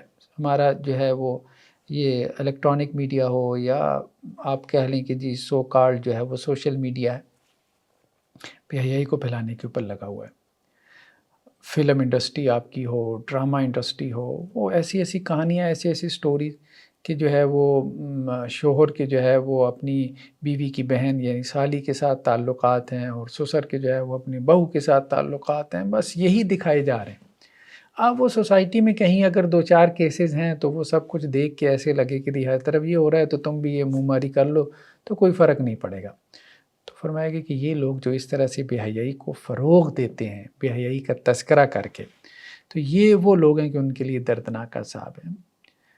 منٹو کے بارے میں عام طور پہ کہا جاتا ہے، اس کے افسانوں کے بارے میں، کہ دیکھیں جو کچھ سوسائٹی میں ہو رہا تھا اس نے تو اس کی پکچر پیش کی۔ ٹھیک ہے سوسائٹی میں گند ہے، کس کو نہیں پتا کہ گند ہے، لیکن اتنا بھی نہیں ہے کہ آپ جو ہے نا یہ دکھانا شروع کر دیں کہ جی سب ہی گندے ہیں، سبھی ایسا کر رہے ہیں۔ اچھا جو نہیں بھی کر رہے تو وہ بھی لگے کہ جی ان کو بھی ذرا موٹیویشن ملے کہ وہ بھی یہ کرنا شروع کر دیں۔ اس طرح سے بھی بے حیائی کو ختم کرنے کے لیے اقدامات کرو، مطلب قانون سازی کرو، لیجسلیشن کرو، اس کے لیے جو ہے وہ سٹیپس لو، عملی اقدامات کرو، کو پریکٹیکل جو ہے وہ چیزیں جو ہے وہ لے کر آؤ۔ ہاں اس کا تذکرہ آپ اس اعتبار سے برے انداز میں کریں کہ آپ بے حیائی کے خلاف ایک مہم چلانا چاہتے ہیں تاکہ اس کے حوالے سے کوئی لیجسلیشن ہو سکے۔ جیسے ہمارے ہاں ٹرانسجنڈر کا جب مسئلہ آیا تھا، ٹرانسجنڈر ایکٹ کا، تو ہمارے ہاں بعض مذہبی حلقوں نے اس کے حوالے سے جو ہے وہ مہم سازی کی، تو اس میں کوئی حرج والی بات نہیں ہے۔ لیکن لٹریچر کے ذریعے سے، افسانوں کے ذریعے سے، ڈراموں کے ذریعے سے، فلموں کے ذریعے سے مطلب ایسے سینز بنا کے بے حیائی کو عام کرنا، جیسے مرد اور عورت آپس میں شیک ہینڈ کر لیں، ڈیٹ پہ چلے جائیں، کسنگ کر لیں، یہ ساری چیزیں اب ہمارے ہاں بہت زیادہ عام ہو چکی ہیں۔ تو کچھ آرٹیکل سوشل میڈیا وغیرہ پہ پڑھنے کو ملتے ہیں جس میں بہت سے ڈراموں کا جو ہے وہ انہوں نے انالیسس دیا ہوتا ہے، بہت سی جو ہے وہ فلم انڈسٹری کا انالیسس کیا ہوتا ہے، تو اس سے اندازہ ہو سکتا ہے کہ یہ انڈسٹری جو ہے وہ اس سوسائٹی کو کس رخ پہ لے کے جانا چاہ رہی ہے۔ نیکسٹ آیات میں اللہ سبحانہ و تعالیٰ یہ بات کر رہے ہیں کہ دیکھو خبیث مرد خبیث عورتوں کے لیے، اور خبیث عورتیں خبیث مردوں کے لیے، پاکیزہ مرد پاکیزہ عورتوں کے لیے، اور پاکیزہ عورتیں پاکیزہ مردوں کے لیے ہیں۔ ٹھیک ہے، اولئک مبرؤون مما یقولون، جن کے اوپر تہمت لگائی جا رہی ہے تو وہ اس سے بری و ذمہ ہے۔ یعنی تہمت کس پہ لگائی گئی تھی؟ حضرت عائشہ رضی اللہ عنہ پہ اور دوسرے صحابی پہ، حضرت صفوان بن معطل پہ، تو دونوں اس سے کیا ہیں؟ وہ بری و ذمہ ہے۔ یہ گویا قرآن میں جو ہے وہ برات آ گئی۔ لہم مغفرۃ و رزق کریم، ان کے لیے مغفرت بھی ہے، یہ آزمائش جو اللہ کی طرف سے آئی ہے، اس کے بدلے میں بہت باعزت رزق بھی اللہ نے ان کے لیے رکھا ہے۔ تو کہا گیا کہ خبیث مرد خبیث عورتوں کے لیے، یعنی دنیا کا قانون یہی ہے کہ بدکار عورتیں بدکار عورتوں کی طرف ہی جاتی ہیں۔ شوبز کے لوگ جو ہیں، ٹھیک ہے، ان کے اندر بے حیائی عام ہوتی ہے، ہم دیکھتے ہیں، مطلب بہت سارے سین جو ہے وہ عام طور پہ وہ کر لیتے ہیں، جو ہمارے یہاں شرفاء جو ہے وہ اس کا سوچ بھی نہیں سکتے، تو وہ ایک دوسرے کی طرف رغبت رکھتے ہیں۔ ٹھیک ہے، جس قسم کا لباس انہوں نے پہنا ہوتا ہے تو وہ لباس بھی جو ہے وہ ایک قسم کا جو ہے وہ فوش لباس ہوتا ہے۔ تو شوبز کی انڈسٹری سے جو تعلق رکھنے والے مرد اور خواتین، وہ ایک دوسرے کی طرف جو ہے وہ انٹرسٹ رکھتے ہیں۔ پاکیزہ اور شریف مرد ایک دوسرے کی طرف جو ہے وہ انٹرسٹ رکھتے ہیں۔ تو یہ دنیا اسی اصول کے اوپر چل رہی ہے۔ پردے دار خاتون جو ہے وہ نیک مرد کو، شریف مرد کو پسند کرے گی، اور شریف مرد پردے دار عورت کو پسند کرے گا، مطلب لائف پارٹنر کے طور پہ، اور ایک بے حیا مرد جو ہے بے حیا عورت کو پسند کرے گا، اور بے حیا عورت جو ہے وہ بے حیا مرد کو پسند کرے گی۔ تو اللہ تعالیٰ نے کہا کہ یہ تو اسی طرح سے چل رہا ہے۔ تو نبی کریم صلی اللہ علیہ وسلم کی زوجیت میں جو ازواج ہیں، تو ظاہری بات ہے کہ وہ اللہ کے رسول صلی اللہ علیہ وسلم کی مزاج کی نسبت سے آپ صلی اللہ علیہ وسلم کی وہ پسند ہے، آپ صلی اللہ علیہ وسلم کی پسند ہے۔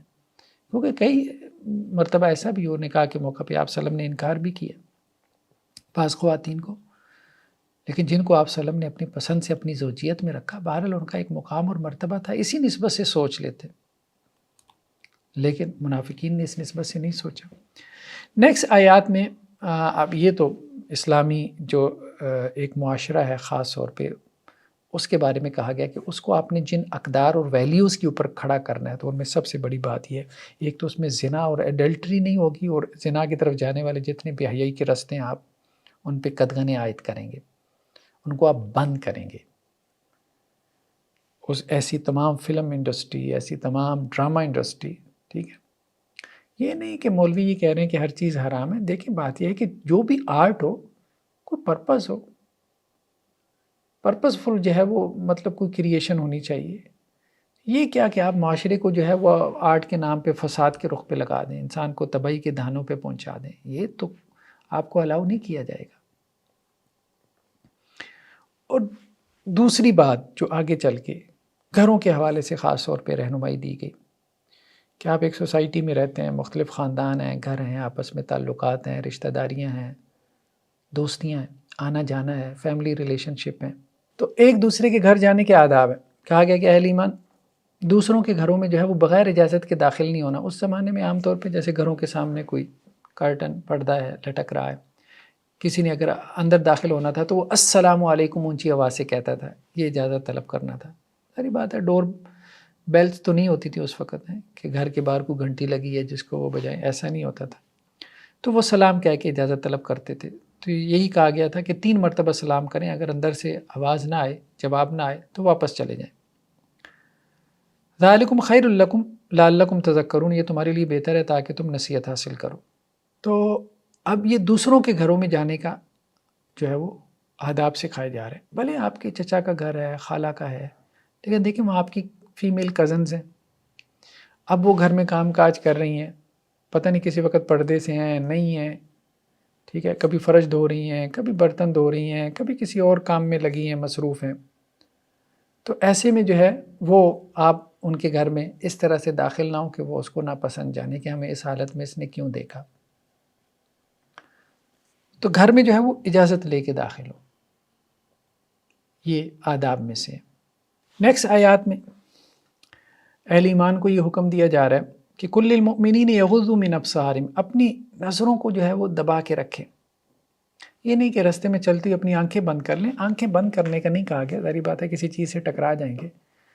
نظروں کے اندر حیا ہونی چاہیے، اپنی نظریں جو ہے وہ جھکا کے نیچی رکھنی چاہیے. جیسے کسی خاتون کے ساتھ ضرورت کے تحت بات چیت بھی کرنی ہے، اگر آپ کا کوئی ورک انوائرمنٹ ایسا ہے تو نظروں کے اندر حیا ہونی چاہیے. نظروں میں جو ہے نا آوارہ پن نہ ہو، آوارگی نہ ہو. وَيَحْفَظُوا فُرُوجَهُمْ، اور اپنی شرمگاہوں کی حفاظت کریں، کیونکہ زنا کا یہ مقدمہ ہے. سب سے پہلے نظر بازی کرے گا، پھر خواتین بھی ایسا لباس پہن کے آ جاتی ہیں. تو اب وہ کہتی ہیں کہ جی ہمیں تو آزادی ہونی چاہیے لباس پہننے کی. دیکھیں بات یہ جب آپ ایسا لباس پہن کے آئیں گی اور مرد آپ کو گورے گا، پھر آپ کہیں گے کہ جی ہراسمنٹ ہو رہی ہے، اور پھر اس کے اوپر قانون سازی ہوگی کہ اتنے سیکنڈ سے زیادہ اگر گورا تو یہ ہراسمنٹ ہوگی. پھر نتیجہ یہاں تک نکل آئے گا. تو اس سے پہلے وہ اپنے آپ کو سمیٹ کے رکھیں خواتین، اور مردوں کو ساتھ میں حکم دے دیا کہ مرد اپنے آپ کو سنبھالیں، عورتیں اپنے آپ کو سنبھالیں. یہ تو نہیں کہ آپ صرف ایک فریق کو کہیں کہ وہ اپنے آپ کو سنبھالے، نہیں، یہ ہم نہیں کہہ سکتے. نہ ہم صرف عورتوں کو کہہ سکتے ہیں کہ جی بس وہی پردے پہ لگی رہیں اور مرد جو مرضی کرتا رہے. ہاں، اس بیچاری نے پورا پردہ کر لیا تو اب یہ اس پردے میں بھی جو ہے وہ ایک آنکھ ڈھونڈنے کی کوشش کر رہا ہے، کسی طرح اس کا کچھ حصہ نظر آ جائے، یہ اس طرح سے جو ہے وہ شیطان بنا ہوا. نہیں، ایسا بھی نہیں ہے. مرد کو بھی کہا گیا اپنی نظروں کو دبا کے رکھو، اپنی نظروں کو جو ہے وہ کنٹرول میں رکھو، اور اپنی شرمگاہوں کی حفاظت کرو، یہ تمہارے لیے بہتر ہے. اور اسی طرح سے مومن عورتوں کو بھی کہا گیا یغضضن من ابصارہن ویحفظن فروجہن، کہ وہ بھی اپنی نظریں جو ہے وہ دبا کے رکھیں، وہ بھی اپنی نظروں کو آوارہ نہ کریں. آوارہ نظر کیا ہوتی ہے؟ جیسے پورے کسی کے سامنے جو ہے نا فریق مخالف اپوزٹ جینڈر کے وجود کا جائزہ لینا ہے، اس کو ماپنا شروع کر دے، اپنی نظر سے تولنا شروع کر دے کیا ہے کیا نہیں ہے وہ. وَيَحْفَظْنَ فُرُوجَهُنَّ، اور اپنی شرمگاہوں کی وہ عورتیں بھی حفاظت کریں. اور عورتوں کو اضافی حکم کیا دیا گیا؟ وَلَا يُبْدِينَ زِينَتَهُنَّ إِلَّا مَا ظَهَرَ مِنْهَا، اپنی زیب و زینت ظاہر نہ کریں سوائے اس کے کہ جو ظاہر ہو جائے، از خود ظاہر ہو جائے، جس میں ان کی انٹینشن نہ ہو. لیکن خود بخود اپنی زیب و زینت ظاہر کریں گی تو پھر تو ظاہری بات ہے مردوں کو اپنی طرف اٹریکٹ کریں گی. جب اٹریکٹ کریں گی تو پھر یہ تو نہ کہیں کہ جی ہراسمنٹ ہو رہی ہے، وہ ہمیں کیوں تنگ کر رہے ہیں. اس میں کوئی شک نہیں، پردہ دار خواتین کو بھی تنگ کیا جاتا ہے. لیکن آپ دیکھیں گے جب بھی آپ سروے کریں گے، پردہ دار خواتین کو ہمیشہ ریشو میں بہت کم تنگ کیا جاتا ہے بنسبت ان خواتین کے جو بند سور کے ڈھن کے باہر نکلتی ہیں. ظاہری بات ہے کہ گلا کھلا ہے، اس کے اندر گولڈ کی چین ڈالی ہوئی ہے، اور اوپر سے جو ہے وہ میک اپ جو ہے وہ اس کی 3 لہریں ہیں، ٹھیک ہے، زیورات سے انسان لدا پھندا ہو، خوشبوئیں اس سے آ رہی ہوں. اب وہ کہے کہ جی مرد اس کی طرف نظر اٹھا کے بھی نہ دیکھے، تو آپ نے تو اس کو جو ہے وہ اپنی طرف دیکھنے کے سارے امکانات پیدا کر دیے. تو یہ سب آپ نے کیا کس لیے ہے؟ اگر گہرائی میں جائیں تو یہ سارا اس لیے کیا ہے کہ مرد دیکھے. سینٹر آف اٹریکشن بننے کے لیے تو کیا، اور کس لیے کیا ہے؟ باہر جب آپ نکلی ہیں، اگر شوہر کے لیے کرنا تھا، گھر والوں کے لیے کرنا تھا، تو اس میں تو کوئی حرج نہیں ہے. وہ تو پھر قرآن نے کہا ہے کہ ہاں اگر اپنے شوہروں کے لیے، اپنے گھر والوں کے لیے، محرم رشتہ داروں کے لیے کر لے تو اس میں کوئی حرج نہیں ہے. کیونکہ عورت کے اندر ایک فطری خواہش تو ہے، اس لیے کہا گیا کہ شوہر کے لیے بنے سنورے، اور شوہر کو چاہیے کہ وہ اس کی اس فطری خواہش کو پورا کرے، اس کی تعریف کرے. ہاں یہ شوہر کو چاہیے، یا والدین کو بھی چاہیے، اپنی جو بیٹیاں ہوتی ہیں کہ ان کی تعریف کر دیا کریں. کیونکہ جب والدین نہیں کرتے، شوہر نہیں کرتے، تو پھر کیا ہوتا ہے کہ وہ پھر باہر سے جو ہے نا کہیں سے تعریف لینے کی کوشش کرتی ہیں، اور باہر تو وہ پھر بھیڑیے بیٹھے ہیں، وہ تھوڑی سی تعریف کے بدلے بہت کچھ وصول کر لیتے ہیں، سب کچھ چھین کے لے جاتے ہیں اس کا، اور اسے بہت بعد میں جا کے احساس ہوتا ہے، لیکن اس وقت کچھ نہیں ہو پاتا. تو کہا گیا کہ عورتیں بھی جو ہے وہ اپنی زینت ظاہر نہ کریں سوائے اس کے کہ جو خود ظاہر ہو جائے، اپنے آپ کو سمیٹ کے رکھیں، چھپا کے رکھیں. ہاں ان کے سامنے اپنی زینت ظاہر کر سکتے ہیں جو ان کے شوہر ہیں، جو ان کے بھائی ہیں، جو ان کے بیٹے ہیں، جو ان کے بھانجے ہیں، جو ان کے بھتیجے ہیں. وہ پھر ایک فہرست قرآن نے بیان کی ہے، جو قریبی ریلیٹیوز ہیں، رشتہ دار ہیں، وہ کوئی حرج نہیں ہے. نیکسٹ آیات میں نکاح کا حکم دیا جا رہا ہے کہ نکاح کو عام کرو. ایک طرف زنا کے راستے بند کیے، اور جو زنا کی طرف جا رہے تھے، یعنی بد نظری ہے، ٹھیک ہے، اسی طرح سے ایک دوسرے کے گھر میں بغیر اجازت کے گھس جانا، تو جتنی چیزیں تھیں ان کے اوپر جو ہے وہ قطغنیں عائد کی، تہمتیں لگانا، زنا کے بارے میں جو ہے وہ تشہیر کرنا، کسی کے زنا کے بارے میں اس کے اوپر پابندیاں لگائیں گی.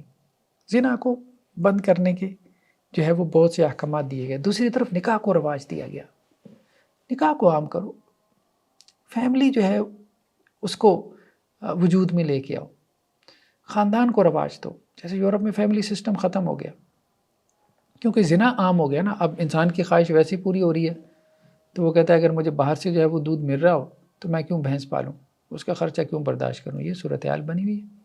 کوئی باپ بننے کو تیار ہی نہیں ہے اب، کیونکہ اس کی خواہشات ویسی پوری ہو جاتی ہیں. ہمارے ہاں تو یہ ہے کہ وہ کہا گیا کہ ایسے خواہش پوری نہیں کر سکتے، تو اب بیوی کا بوجھ اٹھاؤ، مالی بوجھ اٹھاؤ، اس کے بچوں کا بھی اٹھاؤ، ذمہ داری اٹھاؤ. اس طرح سے ایک بیلنس لائف گزارو. خواہش بھی پوری ہوگی، اور ذمہ داری کی وجہ سے وہ خواہش ذہن پہ سوار نہیں ہوگی. بیلنس رہو گے، بیلنس لائف. یہ نہیں کہ ہر وقت انسان کے ذہن پہ جو ہے وہ خواہش ہی سوار ہے، جنس کی خواہش، اور وہ جنسی حیوان ہی بن کے رہ جائے. ایسا نہیں ہوگا. پھر فیملی لائف میں آ کے اپنی خواہش کو پورا کرو. وَأَنكِحُوا الْأَيَامَ مِنكُمْ وَالصَّالِحِينَ مِنْ عِبَادِكُمْ. دیکھو نکاح کر دیا کرو بے نکاحوں کا، جن کی شادی نہیں ان کی نکاح کرو. یہ سوسائٹی میں ہم لوگوں کو مخاطب کیا جا رہا ہے، خاص طور پہ والدین کو. اور جو تمہارے نیک غلام ہیں، لونڈیاں ہیں، ان کی بھی، اپنے ملازموں کی بھی نکاح کرو. اب تو غلام لونڈی نہیں ہے لیکن ملازم تو ہیں، ان کی بھی نکاح کرو. نکاح کو عام کرو. اب تو یہ ہوتا ہے کہ والدین اپنی بیٹیوں کو بٹھائے رکھتے ہیں، 30+ میں ہو جاتی ہیں، 35 اوور ایج ہو جاتے ہیں، شادیاں نہیں ہوتی کیونکہ اتنی لمبی لمبی فہرستیں ہیں، یہ ہونا چاہیے، وہ ہونا چاہیے. مرد کی طرف سے بھی، عورت کی طرف سے بھی، لڑکی کی طرف سے بھی، لڑکے کی طرف سے بھی ایسی ایسی ڈیمانڈز ہیں. جب اوور ایج ہوتے ہیں پھر رشتے ملتی ہی نہیں، اور اب ایک پوری نسل آگے آ رہی ہے بغیر شادیوں کے. بہت خطرناک صورتحال ہے، اور جن کی ہو بھی رہی ہیں بہت جلدی ڈائیورسز ہو رہی ہیں. ایکسپیکٹیشن لیول اتنے زیادہ بڑھ گئے ہیں، اس کو کوئی میٹ ہی نہیں کر پا رہا. بہت زیادہ کاؤنسلنگ کی صورت ہے. ہم نے اس حوالے سے جو ہے وہ ایک زواج کورس میں میرج کورس ہمارے یوٹیوب چینل پہ موجود ہے. وہ 8 ایپیسوڈ میں یہاں پہ ہم نے ناہد چینل کے تحت جو ہے وہ اس کو ریکارڈ کروایا. اس کو دیکھیں. فیملی لائف جو پرابلمز ہیں میریٹل لائف کے، پھر اس کے سلوشنز کیا ہے. بہت پرابلمز ہیں، اس کی وجہ سے ہمارا خاندان کا ادارہ جو ہے وہ ٹوٹ رہا ہے، بہت سی آزمائشوں کا شکار ہے. تو فرمایا جا رہا ہے یکون فقراء یغنیہم اللہ من فضلی. ان کی شادی اس لیے نہیں کر رہے کہ وہ فقیر ہیں، محتاج ہیں، مرد کے پاس کچھ نہیں ہے، جاب نہیں لگی، ابھی 15-20 لاکھ ہونا چاہیے شادی کے لیے، پھر شادی کریں گے. اور زنا کرنے کے لیے تو اس کو 200-400 روپے چاہیے، کسی بھی ٹریفک سگنل سے کوئی لڑکی پکڑے اور لے کے چلا جائے. یہ صورتحال ہے. تو زنا کیوں نہیں عام ہوگا جب زنا اتنا سستا ہو جائے گا، اور نکاح کو اتنا مہنگا کر دیے، اور وہ 15-20 لاکھ کر کے شادی کرتے ہیں، وہ 2 ہفتے نہیں چلتی. تو پیسوں سے کون سی شادی چلتی ہے؟ کروڑوں لگا دیں، پیسوں سے شادی نہیں چلتی. شادیاں چلتی ہیں اخلاق سے، رویوں سے. وہ اخلاق رویے کیسے بہتر ہوں گے؟ دین پڑھنے سے. دین پڑھے، دین کو اسٹڈی کریں، دین کے ساتھ اپنا تعلق بہتر کریں، اللہ کا ڈر اور خوف پیدا ہوگا تو پھر دوسرے کے حقوق ادا کریں گے نا. اللہ کا ڈر اور خوف ہے ہی نہیں، کھینچتا نہیں چلی رہے گی. وہ کہے گا میرا حق، وہ کہے گی میرا حق، بس اسی لڑائی میں جو ہے وہ سیپریشن ہو جائے گی. تو فرمایا گیا کہ اگر وہ فقیر ہیں تو اللہ تعالیٰ ان کو غنی کر دے گا.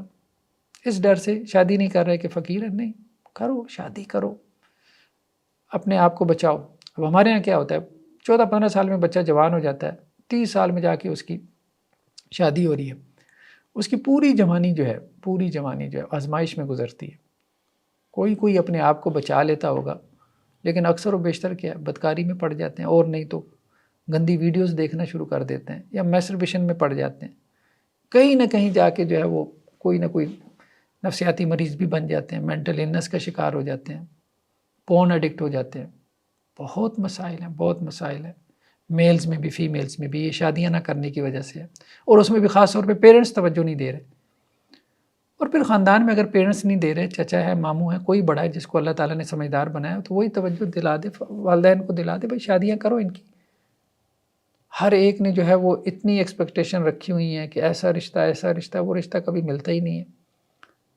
ہاں کسی کو کوئی آئیڈیل مل جاتا ہے بڑے سالوں کے بعد، اسے لگتا ہے ہاں بھائی یہ میرا آئیڈیل ہے، اور وہ اسے شادی کرنا چاہتا ہے. وہ کہتا ہے بھائی تم میرے آئیڈیل نہیں ہو، میں تو تمہارا ہوں لیکن تم میرے آئیڈیل نہیں ہو، میں تم سے نہیں کر سکتا. یہ صورتحال ہے. شادیاں کریں، بس زندگی ہے، تھوڑی سی زندگی ہے، بس کتنی زندگی ہے یہ، 60 سال کی، 20 سال تو ویسے ہی گزر جاتے ہیں، باقی 40 سال ہے، 40-50 سال ہیں، بس وہ گزارنے آپ نے. اصل لائف تو آخرت کی لائف ہے. وہاں پہ جو حقیقی زندگی ہے، اتنی لمبی زندگی، اس میں آپ کا لائف پارٹنر. یہ چھوٹی سی زندگی کے لیے چلے ٹھیک ہے، محنت کرنی چاہیے، جانچ پڑتال کر لیں. اب اس کے لیے آدھی زندگی لائف پارٹنر تلاش کرنے میں گزار دیں، بس ٹھیک ہے. ایسی انسان ہے، سارے انسان ایسی ہیں، بس گزارا کریں. اور اللہ نے جو یہ زندگی بنائی ہے، اس آزمائش میں سے کامیابی سے گزرنا ہے، بس وہ کسی طرح سے گزر جائیں بس. نیکسٹ آیات میں اللہ سبحانہ و تعالیٰ بندہ مومن کے دل میں جو ایمان کا نور ہے اس کی مثال بیان کر رہے ہیں. بہت پیاری مثال ہے، قرآن مجید کا بہت پیارا مقام ہے. فرمایا اللہ زمین اور آسمانوں کا نور ہے، اور اللہ کی نور کی مثال جیسا کہ ایک تاکچہ ہے. پرانے زمانے میں جیسے گھروں میں وہ بڑا سا ایک آلہ جسے ہم کہتے تھے اپنی پٹواری زبان میں، تو اس آلے میں جو ہے وہ ایک چراغ رکھتے تھے یا ایک بتی رکھتے تھے. اس کی روشنی پورے گھر کے سین میں پھیل جاتی تھی. تو وہ چراغ جو ہے وہ شیشے کے برتن میں ہے، اور وہ چراغ ایسے جیسے کوئی روشن ستارہ ہو. اور وہ جو چراغ جل رہا ہے وہ زیتون کے درخت کے تیل سے، جو نہ مشرقی ہے نہ مغربی ہے. یعنی زیتون کا درخت جو ہے جو جھنڈ کے درمیان میں ہوتا ہے، سارا دن اس کے اوپر جو ہے وہ سورج کی دھوپ پڑتی ہے، تو سارا دن جس کے اوپر دھوپ پڑے تو اب اس کا تیل بہت اچھا ہوتا ہے. تو یعنی ایک تو زیتون کا تیل، اور دوسرا زیتون کے اس درخت کا تیل جس کا تیل انتہائی خالص. اب وہ خالص تیل جلے گا تو روشنی پیدا کرے گا. پھر وہ چراغ جو ہے وہ ایک شیشے کے برتن میں، اس سے شیشے کے برتن میں ہونے کی وجہ سے روشنی اور بڑھ گئی، پھر وہ اونچے مقام پر ہے، اس سے روشنی اور پھیل گئی. یعنی انتہائی روشنی کی مثال جو قدیم زمانے میں ہو سکتی تھی وہ اللہ تعالیٰ نے بیان کی کہ بندہ مومن کے دل میں جو ایمان کا نور ہے وہ ایسے ہوتا ہے. یعنی تاکچے سے مراد جیسے یہ سینہ ہے، یہ ایک تاکچہ ہے، اس کے اندر ایک چراغ ہے جو انسان کا دل ہے، ٹھیک ہے. اور اس چراغ کے اندر پھر دل کے اندر جیسے وہ زیتون کا تیل جیسے جل رہا ہے، تو اسی طرح سے انسان کے اندر جیسے ایمان کی جو کیفیت ہے، تو یہ بندہ مومن کے اندر جو ہے وہ نور کی کیفیت ہوتی ہے. اور جو صحیح معنوں میں ایمان لانے والا ہے اسے یہ نور کی کیفیات محسوس بھی ہوتی ہیں. جو صحیح معنوں میں دین اسلام کو پریکٹس کرنے والا ہوتا ہے، اخلاص کے ساتھ، سنسیریٹی کے ساتھ اور سنت کے مطابق، اسے یہ ساری کیفیات محسوس ہوتی ہیں. یہ جو نور ہے اسے باقاعدہ محسوس ہوتا ہے. تو اللہ سبحانہ و تعالیٰ فرما رہے ہیں نور علی نور، یعنی یہاں 2 نوروں کا تذکرہ کیا. ایک تو یہ ایمان کا نور، اور ایک اس سے پہلے بندہ مومن میں ایک اور نور ہوتا ہے جسے نور فطرت کہتے ہیں. یعنی بندہ مومن فطری طور پہ طبعاً شریف النفس ہوتا ہے. یعنی ابھی وہ اسلام کی طرف نہیں بھی آیا نا، تو پیدائشی طور پہ اس کے اندر شرافت ہوگی، اس کے اندر امانت ہوگی، اس کے اندر صدق یعنی سچائی ہوگی، اس کے اندر اخلاص ہوگا، وہ لوگوں کے کام آئے گا، ویلفیئر کا کام کرے گا. نور علی نور. تو ایک تو فطرت میں اس کے نور تھا، نیکی تھی، اور ایک پھر اس کے اوپر وحی کی روشنی بھی آ گئی، وحی کی نیکی بھی آ گئی، وحی کا نور بھی آ گیا، تو نور علی نور ہو گیا. نیکسٹ آیات میں اللہ سبحانہ و تعالیٰ یہ بیان کر رہے ہیں کہ اللہ تعالیٰ نے ان لوگوں سے وعدہ کیا ہے کہ جو ایمان لے کے آئیں اور نیک عمل کریں، لَيَسْتَخْلِفَنَّهُمْ فِي الْأَرْضِ كَمَا اسْتَخْلَفَ الَّذِينَ مِن قَبْلِهِمْ، کہ اللہ تعالیٰ انہیں زمین میں خلافت عطا کرے گا، یعنی انہیں زمین، وہی بات جو پچھلے پارے میں بھی گزری کہ زمین کا اللہ تعالیٰ انہیں وارث بنائے گا، جیسا کہ پچھلی قوموں کو اللہ نے زمین میں خلافت اور نیابت عطا کی۔ دو شرطیں ہیں، اگر جو ہے مسلمان صحیح معنوں میں ایمان لے آئیں اور نیک عمل کرتے رہیں تو پھر اللہ تعالیٰ انہیں زمین کی خلافت عطا کریں گے، لیکن اس کے لیے انہیں نیک عمل کرنا پڑے گا، صرف ایمان کافی نہیں ہے، ایمان تو لانا ہی ہے، زبان سے بھی ایمان لانا ہے، دل سے بھی ایمان لانا ہے، ٹھیک ہے، اور اس کے ساتھ ساتھ اپنے عمل کی بھی اصلاح کرنی ہے۔ جسے کہتے ہیں بندے کا پتر تو بننا پڑے گا مسلمانوں کو، تو مسلمان اگر دین اسلام کو پریکٹس کرنا شروع کر دیں صحیح معنوں میں، ہم نے کہا تھا کہ ہر بندہ اپنی ذمہ داری ادا کرے جو اس کی ذمہ داری ہے، جیسے سورہ مومنون کی شروع کی آیات ہم نے پڑھ لی، انہیں کو اپنے ذہن میں لے آئیں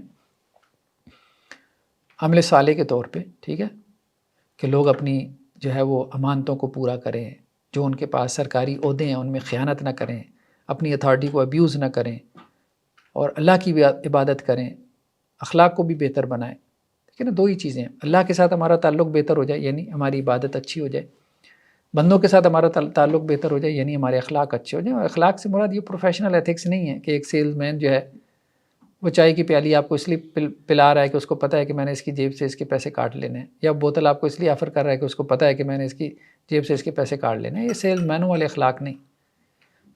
اخلاق وہ جو اسلامی اخلاق ہیں، جو ہمارے علم میں ہے، کسی کے ساتھ ظلم نہیں کرنا، کسی کے ساتھ زیادتی نہیں کرنی، کسی کے ساتھ دھوکہ نہیں کرنا، کسی کے ساتھ فراڈ نہیں کرنا، جھوٹ نہیں بولنا، کسی کی غیبت نہیں کرنی، چغلی نہیں کھانی، کسی کی جو ہے وہ زمین نہیں دبانی، کسی سے رشوت نہیں لینی، کسی سے سود نہیں کھانا، یہ جو اخلاق ہیں، کسی کا باطل طریقے سے غلط طریقے سے مال نہیں کھانا، فریب سے، جھوٹی قسمیں اٹھا کے نہیں۔ وَلَيُمَكِّنَنَّ لَهُمْ دِينَهُمُ الَّذِي ارْتَضَىٰ لَهُمْ وَلَيُبَدِّلَنَّهُم مِّن بَعْدِ خَوْفِ أَمْنًا، اور پھر ہم زمین میں ان کو تمکن دیں گے، اقتدار دیں گے، اور خوف کے بعد امن کی جو ہے وہ کیفیت پیدا ہو جائے گی، یعنی ابھی تو وہ ڈر رہے ہیں لیکن پھر امن کی۔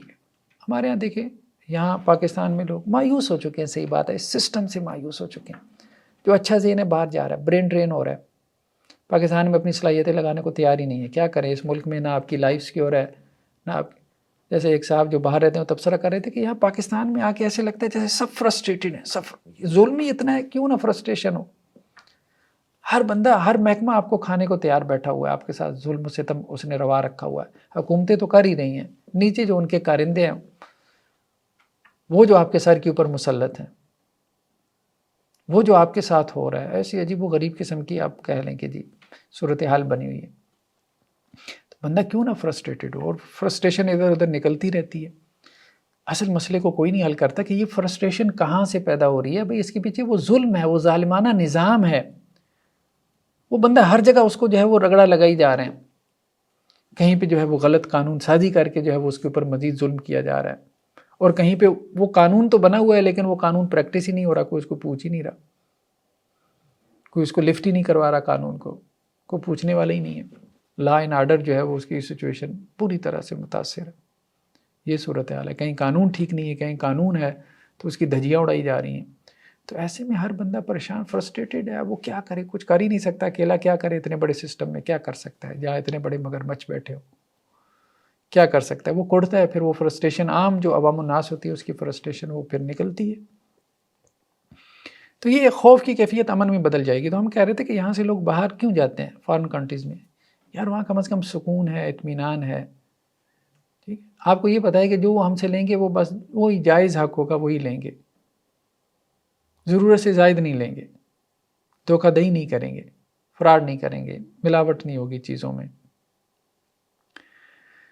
تو اللہ سبحانہ و تعالیٰ کہہ رہے ہیں کہ اگر اہل ایمان یہ کام کر لیں کہ ایمان لانے کے بعد اپنا عمل ٹھیک کر لیں تو اللہ تعالیٰ انہیں زمین کا اقتدار بھی دیں گے، اور یہ زمین ان کے لیے پرامن ہو جائے گی، پیسفل ہو جائے گی، خوف کی کیفیت جاتی رہے گی۔ یعبدوننی لا یشرکون بی شیئا، پھر وہ میری عبادت کریں، میرے ساتھ کسی کو شریک نہ ٹھہرائیں۔ لیکن جو کوئی اس کے بعد کفر کرے گا تو وہی لوگ فاسق ہیں. جو اس کے اوپر نہیں آ رہا تو وہ اب فاسق و فاجر ہیں. جو یہ کرنے کو تیار نہیں ہے، ایمان کے بعد اپنے عمل درست کرنے کو تیار نہیں ہے، تو وہ فاسق ہیں. پھر وہ نہیں چاہتا کہ سوسائٹی جو ہے وہ صحیح بنیادوں کے اوپر استوار ہو، یہ قوم جو ہے وہ سدھرے. وہ چاہتا ہی نہیں ہے کہ یہ قوم سدھرے. وہ بس اپنی عیاشی چاہتا ہے، بس اپنی موج مستی چاہتا ہے. وہ بس اپنا پیٹ کا دوزخ جو ہے وہ بھرنا چاہتا ہے. وہ بس چاہتا ہے کہ اپنی خواہشات پوری کر لے، اپنی بیوی بچوں کی خواہشات پوری کر لے، بھلے جو ہے وہ ساری قوم جہنم میں اس کو جھونک دے، بھلے جو ہے وہ اس کی خاطر کتنے لوگوں کی زندگی جو ہے وہ داؤ پہ لگ جائے. یہ صورت ہمارے یہاں سیاست کے لیے کتنی قتل و غارت ہوتی ہے. کراچی میں دیکھیں کتنی کلنگ ہوتی ہے اپنی سیاست کے لیے. 2-4 سیٹوں کے لیے ہمارے یہاں کتنی قتل و غارت ہو جاتی ہے.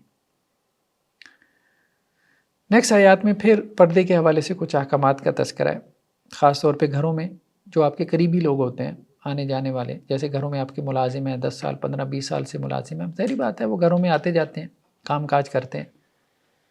تو اب ان کے لیے کہا گیا کہ 3 قسم کے اوقات ہیں جس میں وہ اجازت لے کے آئیں. اور 3 قسم کے اوقات میں یہ بھی کہا گیا کہ آپ کی اولاد کو بھی آپ سے اجازت لے کے آپ کے بیڈ روم میں آنا چاہیے، کیونکہ یہ 3 پردے کے اوقات ہیں. کہا گیا کہ اہل ایمان جو تمہارے غلام ہیں، یا آج کل کہیں جو تمہارے ملازم ہیں، اور تمہارے وہ بچے جو ابھی بلوغت کی عمر کو نہیں پہنچے، ڈیپینڈنٹ ہیں تمہارے اوپر، تو 3 جو اوقات ہیں، یعنی فجر سے پہلے، اور دوسرا ظہر کے وقت جب تم قیلولہ کرتے ہو. ظہر کے وقت بھی بندہ بعض اوقات آرام کرنے کے لیے لیٹ جاتا ہے. تو میاں بیوی یہ ان کے پردے کے اوقات ہیں. اور تیسرا عشاء کے بعد کا وقت، جس میں میاں بیوی ذرا کھلے ہو کے لیٹتے ہیں. ایسے میں جب کہ میاں بیوی جو ہے وہ آپس میں راز و نیاز کی باتیں کر رہے ہوں، یا آپس میں جو ہے وہ رومانس کی کیفیت میں ہو، تو بچے اگر اچانک آ جائیں یا کوئی ملازم آ جائے تو ظاہری بات ہے وہ بھی اس کو جو ہے وہ اچھا محسوس نہیں کریں گے. تو میاں بیوی کو بھی ایک تو احتیاط کرنی چاہیے، اور دوسرا یہ ہے کہ بچوں کو بھی اس حوالے سے جو ہے وہ ہدایت ہونی چاہیے کہ جب بھی آنا ہے بیڈ روم کا دروازہ جو ہے وہ ناک کر کے آنا ہے. صحابہ میں بھی اصل میں بعض تفسیری روایات میں ملتا ہے کہ حضرت عمر رضی اللہ عنہ اپنی اہلیہ کے ساتھ جو ہے وہ پردے کی حالت میں تھے. تو ایسے میں جو ہے وہ ان کے بیٹے وہ داخل ہوئے اور انہوں نے اپنے والدین کو اس حالت میں دیکھ لیا، جس سے ایک عجیب سی کیفیت بعض اوقات والدین کے لیے بھی پیدا ہو جاتی ہے. تو اس پہ پھر یہ آیات نازل ہوئیں کہ اہل ایمان اپنے بچوں کو انسٹرکشن دو، ان کو ہدایات دو کہ یہ جو اوقات ہیں ان میں جو ہے وہ جب بھی آئے تو دروازہ وغیرہ جو ہے وہ کھٹکھٹا کے آئے. ویسے میاں بیوی بھی اس معاملے میں احتیاط کر لیں کہ اپنے بیڈ روم کے دروازے کو جو ہے وہ لاک لگا لیا کریں. لیکن کبھی وہ بھول بھی جاتے ہیں، تو ایسے میں اچانک جو ہے وہ بچے یا ان کے کوئی ملازم ان کے اوپر جو ہے وہ داخل نہ ہو. گھر میں کام کرنے والی میڈز ہوتی ہیں، تاکہ جو ہے وہ ان کے لیے کوئی ایسی کیفیت نہ پیدا ہو کہ جس میں وہ بہت زیادہ اپنے آپ کو انکمفرٹیبل فیل کریں. بعض اوقات ہو جاتا ہے، بعض بچوں نے جو ہے وہ اپنا یہ فیلنگ بھی جو ہے وہ ذکر کی ہے کہ جب بھی ان کے والدین جو ہے وہ کسی دوسرے کمرے میں اکیلے ہوتے ہیں تو ان کو بس جیسے کوئی OCD ہو جاتی ہے. مطلب ان کے دماغ کے اوپر یہ خیال جو ہے وہ سوار ہو جاتا ہے کہ ان کے والدین پتہ نہیں کیا کر رہے ہیں آپس میں. تو اس قسم کے ان کو جو ہے وہ وساوس آتے ہیں. تو خیر اس کی وجہ یہی ہوتی ہے کہ کسی مطلب نامعقول حالت میں انہوں نے اپنے والدین کو کسی وقت میں دیکھ لیا. اب اس کے بعد سے ان کے دماغ میں جو ہے وہ یہ بات بیٹھ جاتی ہے، اور ہر وقت ان کے ذہن پہ یہ بات جو ہے وہ سوار بھی رہتی ہے، اور یہ چیز پھر ان کے لیے پریشان کن بھی بن جاتی ہے. تو اس لیے والدین کو بھی اس حوالے سے جو ہے وہ احتیاط کرنی چاہیے کہ بچوں کے لیے بھی جو ہے وہ آزمائش نہ بنے، خاص طور پہ اپنے نوجوان بچوں کے لیے جو کہ شادی کی عمر کے قریب ہوں، تو یا تو ان کی بھی شادیاں کریں. نیکسٹ آیات میں جو ہے وہ بوڑھی خواتین کے لیے پردے کے احکامات کو جو ہے وہ بیان کیا جا رہا ہے کہ بوڑھی جو خواتین ہوتی ہیں جو خاص طور پہ سن یاس کو پہنچ جائیں، یعنی جیسے 50 یا 55 پلس میں خواتین ہوتی ہیں جن کے مینسز جو ہے وہ ختم ہو جاتے ہیں، حیض کا خون جو ہے وہ آنا بند ہو جاتا ہے، تو ان کے لیے پردے کے احکامات میں کچھ نرمی کر دی گئی کہ اگر وہ فیس کورنگ نہ بھی کریں، صرف اپنا جو ہے وہ سر ڈھانپ لیا کریں تو اس میں کوئی حرج نہیں ہے. تو کہا گیا کہ بڑی عمر کی عورتیں جو ہے جو نکاح کی امید نہیں رکھتی، یعنی اب نکاح کی عمر سے گزر چکی ہیں، بوڑھی ہو چکی ہیں، تو ان پہ کوئی گناہ نہیں ہے. این یضعن ثیابہن، کہ وہ جو اضافی کپڑے ہیں اگر وہ ان کو اتار رکھیں، مطلب جو فیس کورنگ وغیرہ اگر وہ نہ کریں. غیر متبرجات بزینہ، لیکن زیب و زینت وہ بھی نہ کریں، وہ بھی اچھا نہیں ہے کہ زیب و زینت کر کے وہ باہر نکلے. وہیں یستعففن خیر اللہن، لیکن اگر وہ پھر بھی اگر نقاب کرتی ہیں تو یہ زیادہ بہتر ہے، یہ ان کے لیے زیادہ بہتر ہے. اور اللہ تعالیٰ سننے والا جاننے والا ہے۔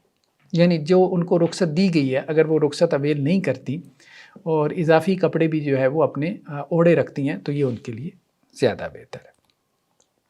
نیکسٹ سورہ فرقان ہے۔ سورہ فرقان بھی مکی صورت ہے، تو مکی صورتوں کے جو مضامین ہیں توحید، رسالت اور آخرت، یہ بھی اس کا موضوع ہے۔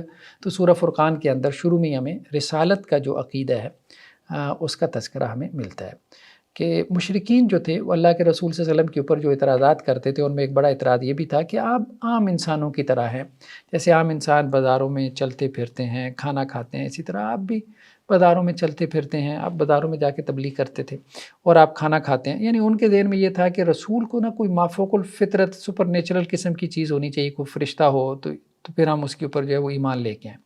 تو انہوں نے کہا کہ اس رسول کو کیا ہو گیا، یہ کھانا بھی کھاتا ہے، بازاروں میں بھی چلتا ہے، اس رسول کے اوپر کوئی فرشتہ کیوں نہیں نازل ہو جاتا، جو فرشتہ ہوتا وہ ہمیں ڈراتا، او یلقا الیہ کنز، یا کوئی خزانے جو ہے وہ اس رسول کے قدموں میں ڈھیر کر دیے جاتے، او تکون لہ جنہ، یا اس رسول کے پاس کوئی باغات ہوتے یا کل منہا جس میں سے یہ کھاتا۔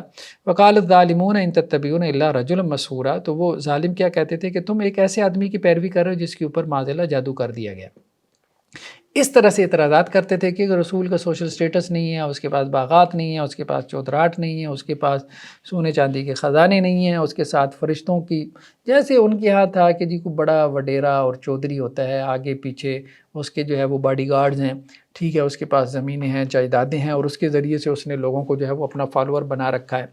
رسول کا معاملہ یہ نہیں ہوتا کہ وہ طاقت کے بل پہ لوگوں کے پیچھے چلائے، وہ تو انسانوں کے دل جیتتا ہے، انسانوں کے دل جیتتا ہے۔ تو لیکن یہ بات ان کو سمجھ نہیں آ رہی تھی، اور وہ رسول کو جو ہے وہ ایک عام سردار اور چودھری اور وڈیرا اور ایک جو عام بادشاہ ہوتا تھا اس کے اوپر جو ہے وہ قیاس کر رہے تھے۔ نیکسٹ آیات میں اللہ سبحانہ و تعالیٰ یہ بات بیان کر رہے ہیں کہ اے نبی صلی اللہ علیہ وسلم، یہ جتنی باتیں کہتے ہیں کہ جی آپ کے پاس یہ نہیں ہے، سوشل سٹیٹس نہیں ہے، مال و دولت نہیں ہے، آپ کے پاس چودراہٹ نہیں ہے، سرداری نہیں ہے، اگر ہم چاہیں تو یہ آپ کے قدموں میں ڈھیر لگا دیں، ٹھیک ہے۔ تبارک الذی ان شاء جعل لک خیرا من ذلک، اللہ تعالیٰ چاہے تو اس سے زیادہ آپ کو دے دے، جو یہ آپ کو گنوا رہے ہیں، جو فہرست آپ کو بتا رہے ہیں، اس سے زیادہ دے دے۔ اللہ تعالیٰ جو ہے وہ آپ کے لیے یہاں جو ہے وہ نہریں بہا دے، اور آپ کے لیے اللہ تعالیٰ محلات کھڑے کر دے۔ لیکن بات یہ ہے کہ انہوں نے پھر بھی نہیں ماننا، انہوں نے پھر بھی نہیں مانا۔ ہمارے ہاں بھی بعض اوقات ایک دائی کے ذہن میں یہ بات آ جاتی ہے کہ بھائی میں کوئی بہت اچھا سوشل سٹیٹس اختیار کروں، میں جو ہے نا کوئی بڑی گاڑیوں کے اندر گھوموں پھروں، ٹھیک ہے، میں کوئی بہت اچھا جو ہے وہ لباس پہنوں، میرے کوئی محلات ہوں، آگے پیچھے باڈی گارڈز ہوں، میرا کوئی جو ہے وہ ٹیکا ہو، تو اس سے لوگ جو ہے نا وہ دین کی طرف راغب ہوں گے۔ نہیں، قرآن نے کہا کہ دیکھو بات یہ ہے کہ رسولوں کو اللہ تعالیٰ نے یہ دے کے نہیں بھیجا۔ کیوں نہیں دے کے بھیجا؟ اس کی وجہ یہ تھی کہ اللہ تعالیٰ اگر اس سے زیادہ بھی دے دیتے، بلکہ وہ بالساعة، اصل میں وہ ایمان نہیں لانا چاہتے، وہ دل سے آخرت کو جھٹلا چکے ہیں۔ یہ سب کچھ تم دکھا بھی دو گے نا، یہ شان و شوکت، پھر بھی وہ ایمان نہیں لائیں گے، پھر بھی وہ دین کی طرف نہیں آئیں گے۔ جس نے آنا ہے اس نے آنا ہے، اس نے آنا ہی ہے۔ یہ آپ کی شان و شوکت سے جو ہے نا، آپ کی جو ہے وہ چہل پہل سے، رونق دونق، اس کو دیکھ کے کوئی دین کی طرف جو ہے وہ سنجیدگی سے متوجہ نہیں ہونے والا، تو اس میں نہ رہے۔ تو بل کذبوا بالساعة، بلکہ انہوں نے جو ہے وہ قیامت کو جھٹلا دیا۔ وَأَعْتَدْنَا لِمَنْ كَذَّبَ بِالسَّاعَةِ سَعِيرًا، تو جنہوں نے قیامت کو جھٹلایا ہم نے ان کے لیے جو ہے وہ بڑھتی ہوئی آگ کو تیار کر رکھا ہے۔ باقی یہ کہ اگر اللہ نے کسی کو دی ہے تو ظاہری بات ہے وہ تو نظر آنا چاہیے نا اس کے اوپر، ہاں، لیکن ہم اس لیے جو ہے وہ سارا وہ لائف سٹائل اختیار نہ کریں وہ عمرا والا کہ جی وہ دین کی طرف آ جائیں گے۔ یہ تو خیر ایک پرانا ایک شبہ ہے جو کہ نبیوں کو بھی ڈالا گیا تھا اور قرآن نے اس پہ تبصرہ کر دیا۔ تو یہ ہمارا جو ہے وہ 18واں پارہ تھا۔ تو نیکسٹ ٹائم ہم انشاءاللہ 19ویں پارے کے ساتھ آپ کے سامنے حاضر ہوتے ہیں۔ اس وقت تک کے لیے اللہ حافظ، جزاکم اللہ خیر، والسلام علیکم ورحمۃ اللہ وبرکاتہ۔